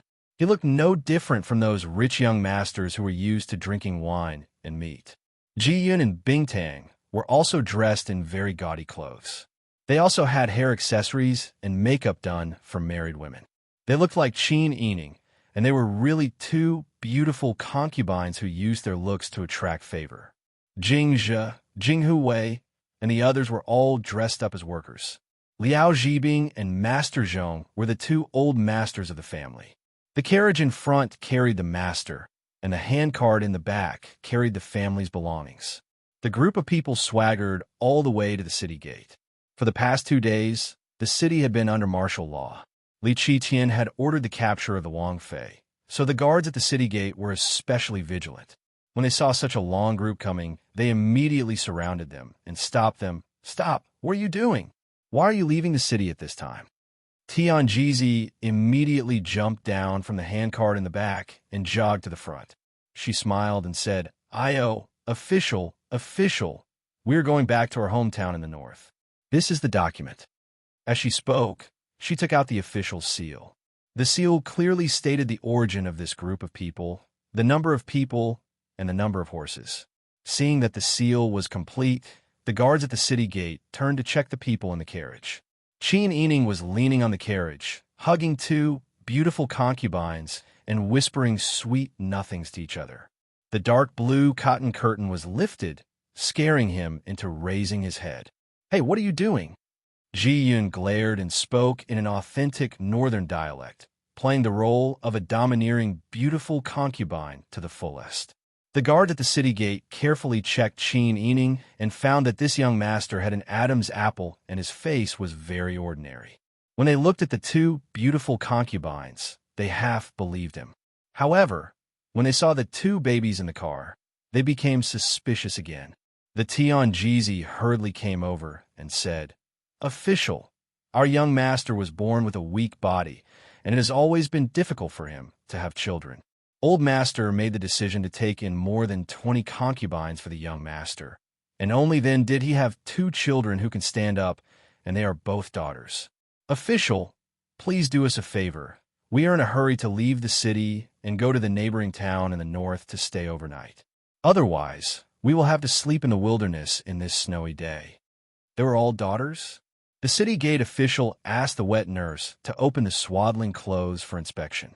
Qin Yining clenched his fists nervously, but when he opened the swaddling clothes, there were indeed 2 girls.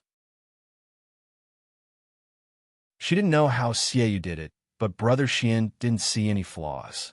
Only then did the guards completely believe. Even if Wang Fei wanted to disguise herself and escape, she wouldn't abandon her children. Prince Zhongxuan had 1 son and 1 daughter, not 2 daughters. The Tianjizi casually stuffed a piece of silver into the hands of the guards. "The weather is cold, and the ground is frozen. Official, buy some wine to eat." The guards naturally wouldn't be polite to the Tianjizi. In the end, they tossed the silver and returned the travel permit to the Tianjizi. "All right, you can go." "Oh, thank you, official." The Tianjizi immediately sat back in the carriage, and the group of people swaggered out of the city gate. They directly braved the wind and snow and rushed towards the north. It wasn't until the northern city gate was hidden in the wind and snow and could no longer be seen clearly that everyone's tense nerves quietly relaxed. The hands of Jingzhe and the other imperial bodyguards slowly moved away from the bags and straw mats where they hid their weapons. Qin Yining hurriedly checked the swaddling clothes and found that Xiaoyu had made something like a human skin mask and stuck it on Brother Xian's body. Actually, from a different angle, he could see some clues. However, it was just as the Tianjizi said. At this time, the guards were at their most impatient. They didn't have the patience to look carefully, so naturally, they didn't see anything strange. Qin Yining couldn't help but chuckle. "I didn't expect Sir Xie to even change the child's gender." The Tianjizi, sitting outside the carriage, snorted. "Isn't it all thanks to this Xiangu?" Qin Yining smiled and said, "Yes, it's all thanks to Xiangu." The Tianjizi smiled proudly. As they gradually left the city gate, the night gradually fell. They planned to spend the night in Lujia village outside the city. The group of people walked and took carriages. Their speed didn't decrease at all.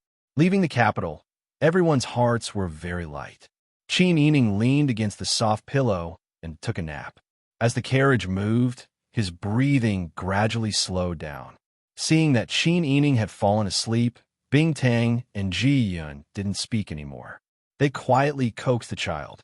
When the wheels rolled over the snow, they made creaking sounds, making the surrounding atmosphere even more peaceful. The Tianjizi took out an oiled paper bag from her arms and opened it.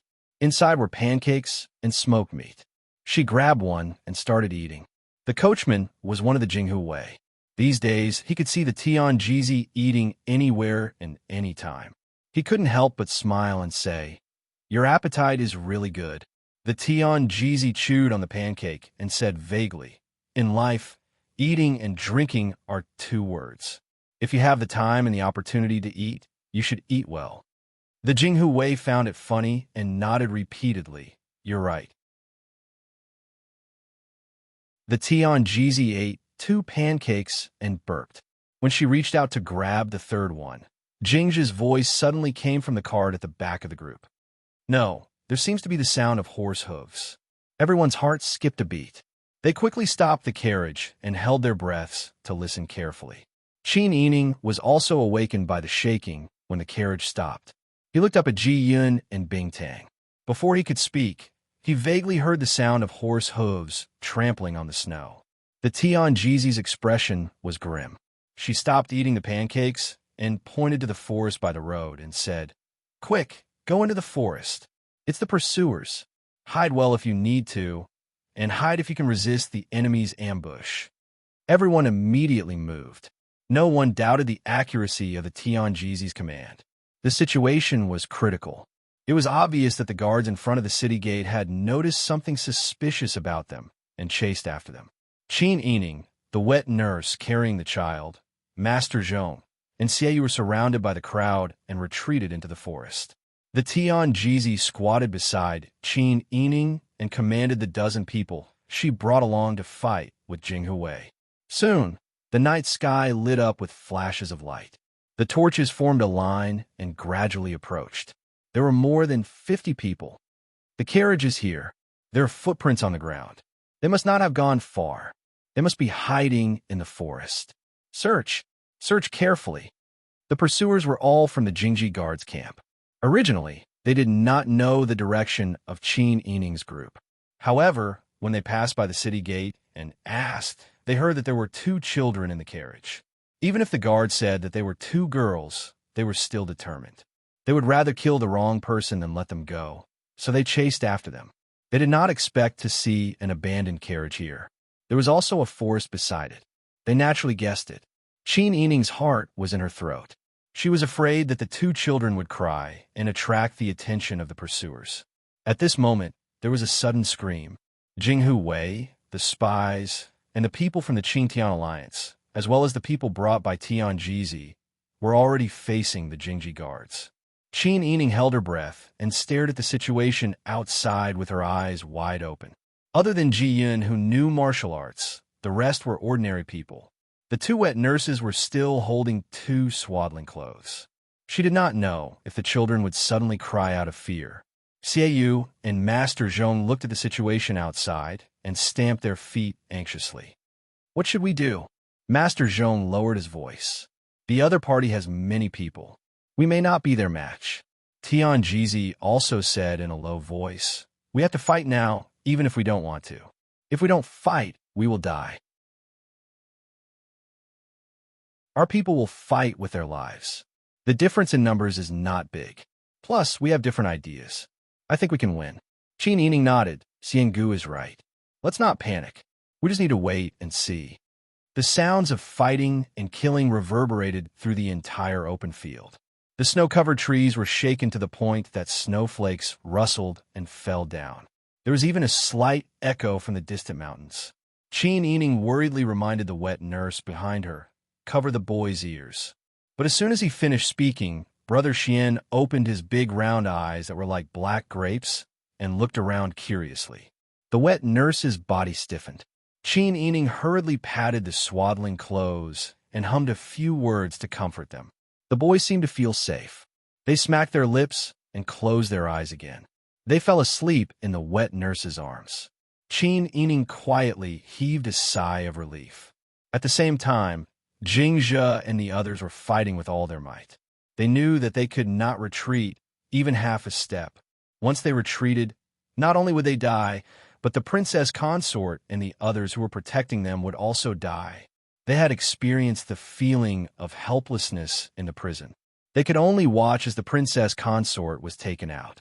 The feeling of being unable to save her was too despairing. Right now, they only wanted to protect the princess consort, the young master, and the young miss. They could not let Qin Yining be in danger again. Therefore, they were all fighting with all their strength. What surprised them was that the men brought by Tianjizi were all highly skilled in martial arts. They were on par with Jinghui. Everyone worked together and were evenly matched with the Jingji Guards. They successfully stopped this group of people. However, Tianjizi was not optimistic. She twisted her short and fat fingers and frowned. "There are still pursuers. We have to leave quickly." Qin Yining looked at Tianjizi questioningly. Tian Jizi grabbed Qin Yining's arm and headed southeast. This is the gate of life. See you, Master Zhong, and the others hesitated for a moment before following. Ji Yun and Bing Tang protected the two wet nurses by their sides. They ran southwest through the forest and through the snow. However, they had not run more than 200 feet when they saw the light of a fire approaching from outside the forest. It was indeed another group of people on horses. There were more than 20 men on horses, and they all had bows in their hands. Ji Yun turned around to take a look. She was so scared that her face turned pale. She said in a low voice, "They have bows." Tian Jizi urged, "Hurry, hurry. The direction is southwest. There's a gate of life. Hurry." What about Jing Zhe and the others? Qin Yining turned around as he ran. However, Qin Yining grabbed his wrist and pulled him forward.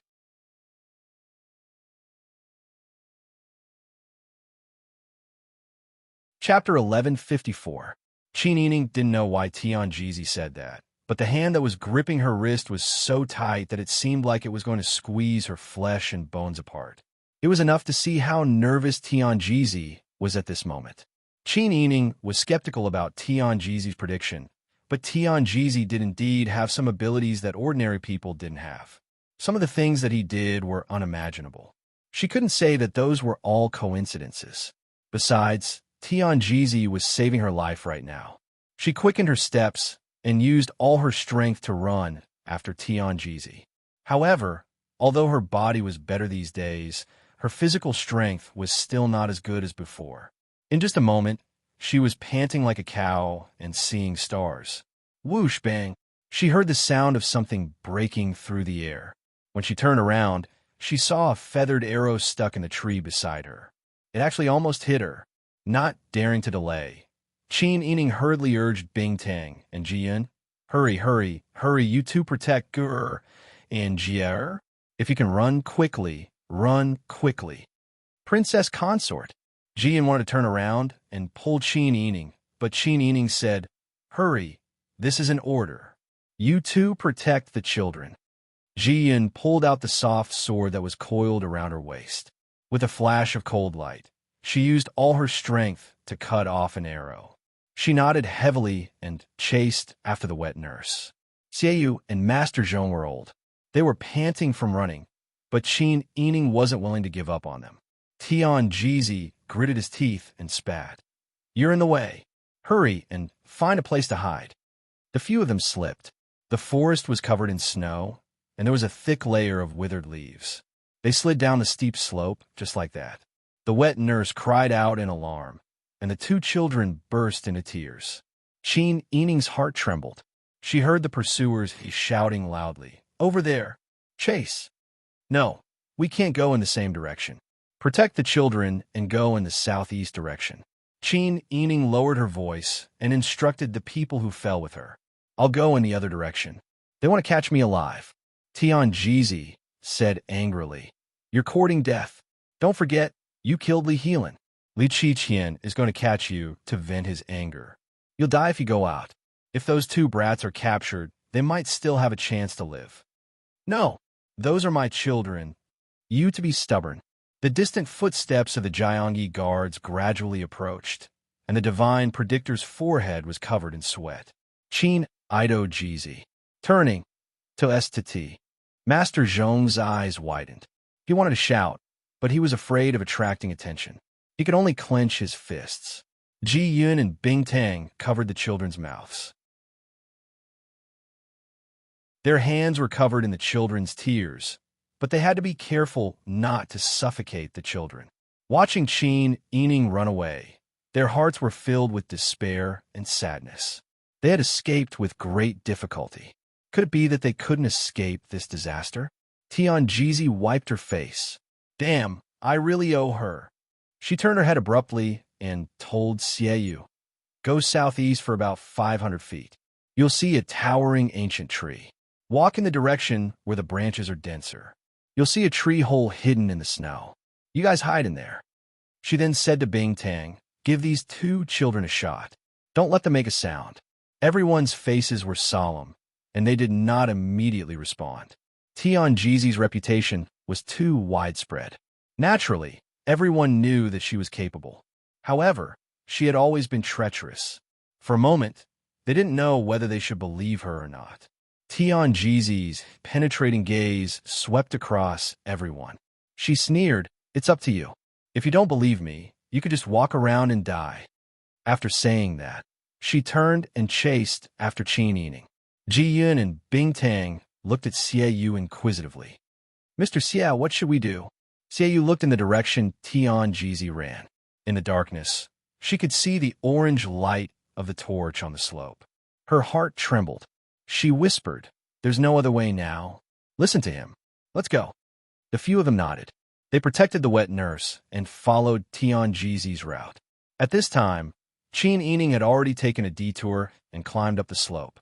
She hid among the dead branches and broken trees. Not far away, she saw a chaotic battle. Jing Zhe, Jinghu Wei, and the others were fighting and retreating. There weren't many soldiers left in the first group. However, the 20 soldiers in the second group were all carrying bows and arrows. At this time, some of them were searching in the forest, while others were shooting arrows. It was difficult to determine the winner. Footprints in the winter were the hardest to hide. Qin Yining was worried that the soldiers would chase in the direction of the children. She had no choice but to run in the opposite direction. She didn't care when she accidentally stepped on a dead branch. Although the sound was very faint because of the chaotic battle in the forest, there were still some soldiers carrying bows and arrows who discovered her. "Over there! Chase after her!" 7 or 8 soldiers carrying bows and arrows were immediately attracted by Qin Yining. They chased after her. When Qin Yining saw that the enemy had taken the bait, she immediately used all her strength to run. She used the winding and complicated terrain of the forest to turn left and right to avoid the arrows. Oh no, the princess consort has been discovered. Jing had also discovered that the soldiers were chasing after Qin Yining. His moves were even fiercer. Every move he made was aimed at the enemy's vital points. He didn't even care about the wounds on his body. Jinghu Wei swung his arms. He was full of fighting spirit on the battlefield. He was like a hungry tiger coming down the mountain. The Jingji soldiers only had the advantage in numbers. If they really fought with their lives on the line, they wouldn't be a match for Jinghu Wei, who had fought on a mountain of knives and a sea of fire. If it weren't for the chaos caused by the arrows from the outside, the outcome of the battle would have been decided immediately. Even so, Jingzhe and his men still used all their strength and tried their best to get closer to Qin Yining. Qin Yining ran until she was out of breath. Her body was weak, and her throat was panting violently like a broken bellows. At this time, her forehead was covered with sweat. The mask on her face was half turned up. She tore it off and put it in her arms. Whoosh! Another sound pierced through the air. Qin Yining felt a gust of cold wind behind her head, and her hair stood on end. She hurriedly laid down on the ground. 2 arrows were nailed to a big tree beside her. If she didn't dodge, she was afraid that the 2 arrows would directly pierce through her. Her eyes widened. Just as Tianjizi said, the other party didn't want to capture her alive this time. Li Qitian might really be here to avenge Li Helan. If they wanted to be hostages, the 2 children would be enough. She was being targeted today. Qin Yining scrambled to her feet. She anxiously ran behind the bushes on the side. Buzz! Another arrow was shot at the place where she was just a moment ago. How could Qin Yining not understand? She didn't have the slightest bit of hope. She didn't think that she could be captured alive. In this situation, she would die if there was even the slightest mistake. At this critical moment, there was a rush of footsteps from outside the forest. Then, more than 10 people rushed in with shining swords. The person in the lead had a handsome face. As soon as he saw Jinghu Wei and his men behind Jingzhe, he shouted, "Brothers, hold on! Tang Xiao, damn you! Why are you only here now?" Jinghu Wei naturally recognized Tang Xiao. When he saw that the reinforcements had arrived, he became even more excited. Everyone's arms were filled with strength. Jingzhe recognized Tang Xiao and hurriedly reprimanded him. "Quick, go and save the princess. They have an archer chasing after the princess." Tang Xiu's face turned cold. He hurriedly said yes and led the 10 people who came with him in the direction of Qin Yining. At this time, Qin Yining was completely exhausted. Every breath of cold air that entered her lungs was like a knife stabbing into her. She only felt that her reactions were becoming slower and slower. Her legs were becoming weaker and weaker. She wasn't paying attention and tripped over a protruding tree root. A cry of alarm was stuck in her throat. Before she could make a sound, she heard the sound of wind blowing past her ear. Then, she felt a chill on her right shoulder.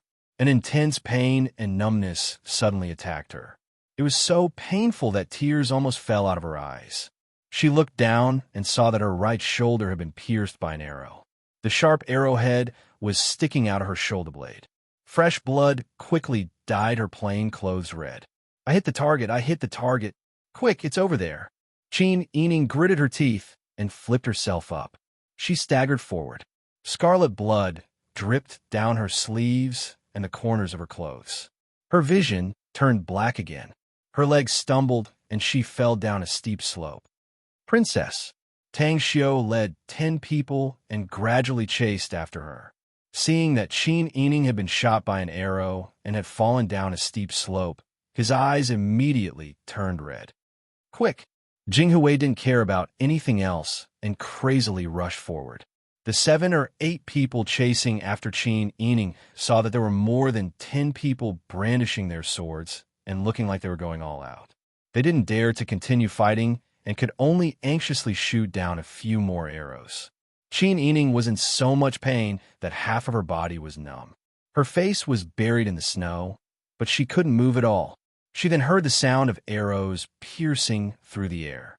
She closed her eyes, and a bitter smile hung on her lips. It looked like she was going to die here today. Who would have thought that at this moment, a heavy object would suddenly fall on her body? Her vision turned black and her head buzzed. She couldn't breathe for a long time. Following that, a bloody smell spread around her body. The sound of fighting could be heard from the steep slope. The archers had been stopped by Jinghui. Qin Yining's eyes were tightly shut. She didn't have the strength to move at all. A weak female voice gritted her teeth and said in her ear, "Hey, don't die." Following that, there was a painful gasp. The heavy object that was pressing down on Qin Yining's body was flipped over. Qin Yining struggled to find some strength. She turned around and saw Tianjizi lying on her side. She had an arrow in her back, and an arrow had pierced through her thigh. Blood dyed the white snow below her red. Xiangu, are you all right? Qin Yining struggled to get up. She never would have thought that it was Tianjizi who had blocked in front of her. Tianjizi was half lying on the ground, exhausted. She said weakly, "You troublemaker. It's all your fault. This Xiangu has such a high level of cultivation. Nothing good ever happens when I meet you. You're trouble. You're a variable. You're a huge troublemaker."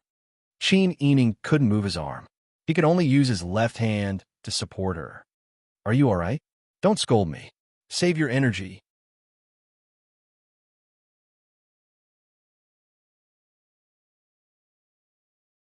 Chapter 1155. In the dark forest, the snow reflected the moonlight and the warm light from the torches. Qin Yining could clearly see Tianjizi's situation. The arrow in her back had hit her waist, which was a vital point. The puncture wound on her thigh had also damaged her blood vessels. Her blood stained the snow like a red lotus. Qin Yining's tears suddenly welled up. Yes, I'm a troublemaker. It's my fault. Don't talk anymore. I'll save you. I'll definitely save you."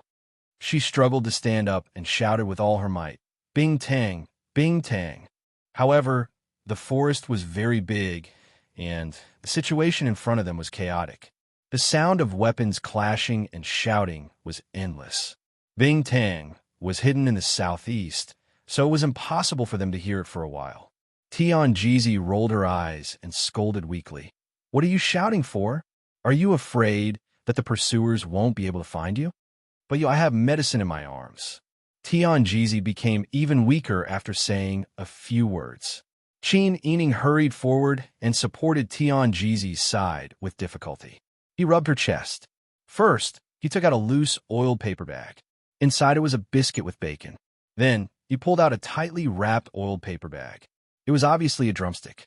Tianjizi curled her lips and watched as Qin Yining pulled out 5 oiled paper bags containing snacks from her arms. Then, he took out a small porcelain bottle. Qin Yining didn't care about anything else.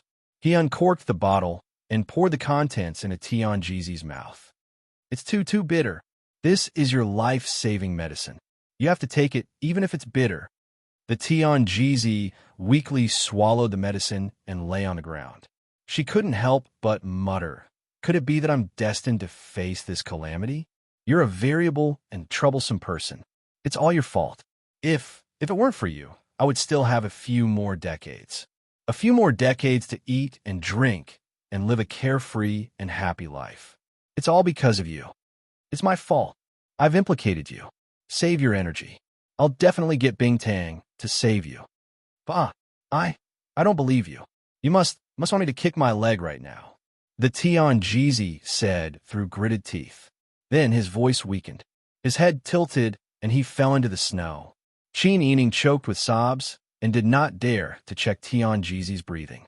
It was the same again. It was the same every time. Last time, Sakurai had died for her. Now, someone was trying to save her. She wasn't any nobler than anyone else. Why did she have to rely on someone else's sacrifice to save her life? Tianjizi was indeed strange and calculative. She didn't care about Pang Zhao's wishes and was determined to push Pang Zhao onto the throne. In order to achieve her goal, she was indeed unscrupulous. But why did she base her survival on Tianjizi's sacrifice? Moreover, she was Mu Jinghu's master. "Princess, how are you?" The battle on the steep slope had come to an end. Tang Xiu slid down nimbly with her men. When she saw that there was an arrow in Qin Yining's right shoulder blade and her clothes were stained with blood, her heart pounded. Qin Yining shook his head with a pale face. "I'm fine. Quick, carry Tianjizi. Let's go find Bing Tang and the others." "Yes." Tang Xiu immediately ordered Jinghu Wei to carry Tianjizi. She apologized and supported Qin Yining as they walked in the direction she had pointed out. Qin Yining took off the belt on her outer robe and hastily tied it around her right shoulder to stop the bleeding. However, she was too tired and had not recovered from her illness. She was still seeing black. She was holding on with her last breath. She hadn't seen the safety of her children. She hadn't let Bing Tang treat Tianjizi. She couldn't lose consciousness at this time. Tang Xiu supported Qin Yining. She felt that her footsteps were getting heavier and heavier. She was also getting more and more worried. "Princess, please hold on a little longer." Qin Yining felt like there were hundreds and thousands of flies flying around her ears. After a long time, she realized that Tang Xiu was talking to her. She forced herself to nod and comforted. "It's fine. I can still hold on." Tang Xiu saw Qin Yining's appearance and became even more worried. "Princess, sorry." He handed his sword to his comrade and picked up Qin Yining. Qin Yining's world spun before she was picked up by Tang Xiu. This action caused some blood to flow out of her shoulder. It made a sound when it landed on the snow. At this time, there was no time to care about the etiquette between men and women. Saving people was more important. Tang Xiu picked up her pace as she carried Qin Yining. The other people carrying Tianjizi also picked up their pace. Qin Yining gradually lost her strength. She could no longer straighten her neck and stop herself from leaning against Tang Xiu. She slowly closed her eyes. Her entire body was filled with a bone-chilling cold. It was like someone had stuffed a large ice cube into her heart. She even felt that her eyebrows and hair were about to freeze. Tang Xiu felt Qin Yining's body go completely limp. She lowered her head and saw that she had fainted. She was almost scared out of her wits. "Hurry and find someone. Bing Tang. Sir Xia. Bing Tang. Jian, where are you? Sir Xia, where are you?" Everyone searched in the direction Qin Yining had pointed out. They were anxiously shouting for help. Very quickly, they heard some rustling sounds not far in front of them. Following that, Xieyu's voice was heard. "Is that Tang Xiu?" "That's me." Tang Xiu replied loudly. She carried Qin Yining and ran over. Where's Bing Tang? Hurry and let Princess take a look. Princess Consort is injured.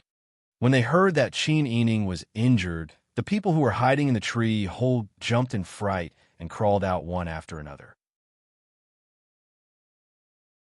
They were originally skeptical of what Tianjizi had said. They thought that the door of life and the direction might just be a casual remark. However, they did not expect that Xie would lead everyone in the direction Tianjizi had pointed out. They really found the hidden tree hole. They hid themselves and listened to the sounds of fighting in the distance. They waited anxiously for the news. Who knew that they would receive the news that Qin Yining was injured? Ji Yun was the first to rush over. When Tang Xiu saw Ji Yun, she couldn't help but grin. Ji Yun, how are you? I'm fine. When Ji Yun saw that half of Qin Yining's body was covered in blood and that there was an arrowhead sticking out of his shoulder, her tears fell. How did this happen? I should have followed Princess Consort. How'd she get injured like this? Tang Xiu hurriedly put down Qin Yining. Bing Tang hurriedly came over to check. He tore open Qin Yining's clothes and inserted a few needles near her shoulder through her inner clothes. This won't do. We have to find a clean and warm place to remove the arrow for Princess Consort. Miss Bing Tang, take a look at her situation. She blocked the arrow for Princess Consort just now. Princess Consort has been anxiously asking you to save her. The other two Jinghu Wei placed Tianjizi on the ground. Bing Tang's heart skipped a beat. She hurriedly went to take a look. When she saw the location of the arrow, her tears fell. Shirzhen, back in Dian, Prince Ning had sent her to the Fairy Lady Temple. She had been Tianjizi's disciple for a few days and received Tianjizi's protection. Although their positions were different now, Bing Tang would never forget this kindness. Ji Yun said anxiously, Bing Tang, how is Fairy Lady? Bing Tang sniffled. Her situation is not good. He turned around to look at the Jinghu Wei. Can we find a place nearby? Princess Consort and Fairy Lady's injuries need to be treated as soon as possible. Lu Village is up ahead, but Princess Consort and Fairy Lady can't take it anymore. Why don't we do it here? See, you turn around and pointed at the tree hole where they had been hiding. Although it's a little short, it's not a problem for two people to lie down. The situation was urgent, and there was no time to choose a place. Bing Tang thought for a while and nodded. Master Zhong hurriedly took off his cotton cloak and laid on the ground of the tree hole. Xiaoyu also took off her cloak. Tang Xiu and the others went to find dry branches and lit a fire outside the hole. Everyone bent over and carried Tianjizi and Qin Yining in. Bing Tang and Ji Yun then bent over and went in. Ji Yun helped Bing Tang by lighting the lantern. At this time, the battle between Jing Zhe and the others had come to an end. The Jingji guards who had been chasing after them had all been killed, and there were more than 10 people on Qin Yining's side who had suffered different degrees of injuries. They helped each other to the tree hole where Qin Yining was. Other than the dozen people that Tianjizi had brought, everyone knew each other. They greeted each other and asked about Qin Yining's situation with concern. Tang Xiu whispered, Princess Consort and Fairy Lady are both injured. Bing Tang is currently treating them. The situation is still unclear. Upon hearing that Tianjizi was injured, the dozen men changed their relaxed and lazy attitude and stood up. What? Sect leader is injured?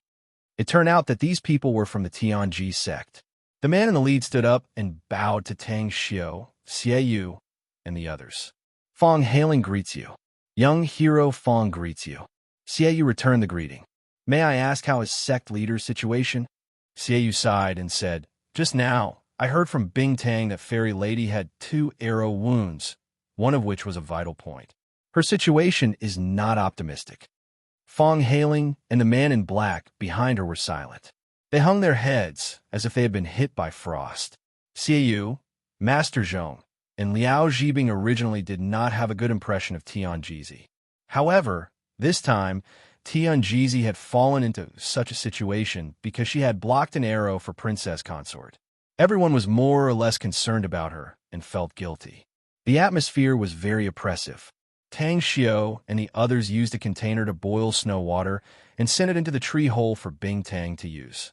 Not long after, the blood water would be poured out and new water would be poured in. After more than 6 hours, the sky was about to brighten. Bing Tang came out of the tree hole with the help of Ji Yun. At this time, everyone was so tired that they leaned on each other and took a few naps. Hearing the movement, Xie Yu was the first to open her eyes. "Miss Bing Tang, how is it?" Bing Tang said, "The situation has stabilized for the time being, but it's not optimistic. We should immediately find a safe place to let Wang Fei and Xingu rest. It's inconvenient to do anything in this wilderness, and we don't have any medicinal herbs." "That's right." The wet nurse, sitting by the bonfire, also said, "Little miss and little young master can't stand being tossed around like this." Although the two wet nurses held the children in their arms and wore the cloaks given by Jinghu Wei, the children were still in swaddling clothes. How could they stand the cold environment? You're tuning in to the Romance Rendezvous YouTube channel. We're so grateful for your support, and don't forget to subscribe to join us on this incredible journey through captivating stories. Your generosity through donations truly makes a world of difference, as it's the primary source of revenue that allows me to expand and enhance this channel for you. Thank you from the bottom of my heart for being a part of this adventure.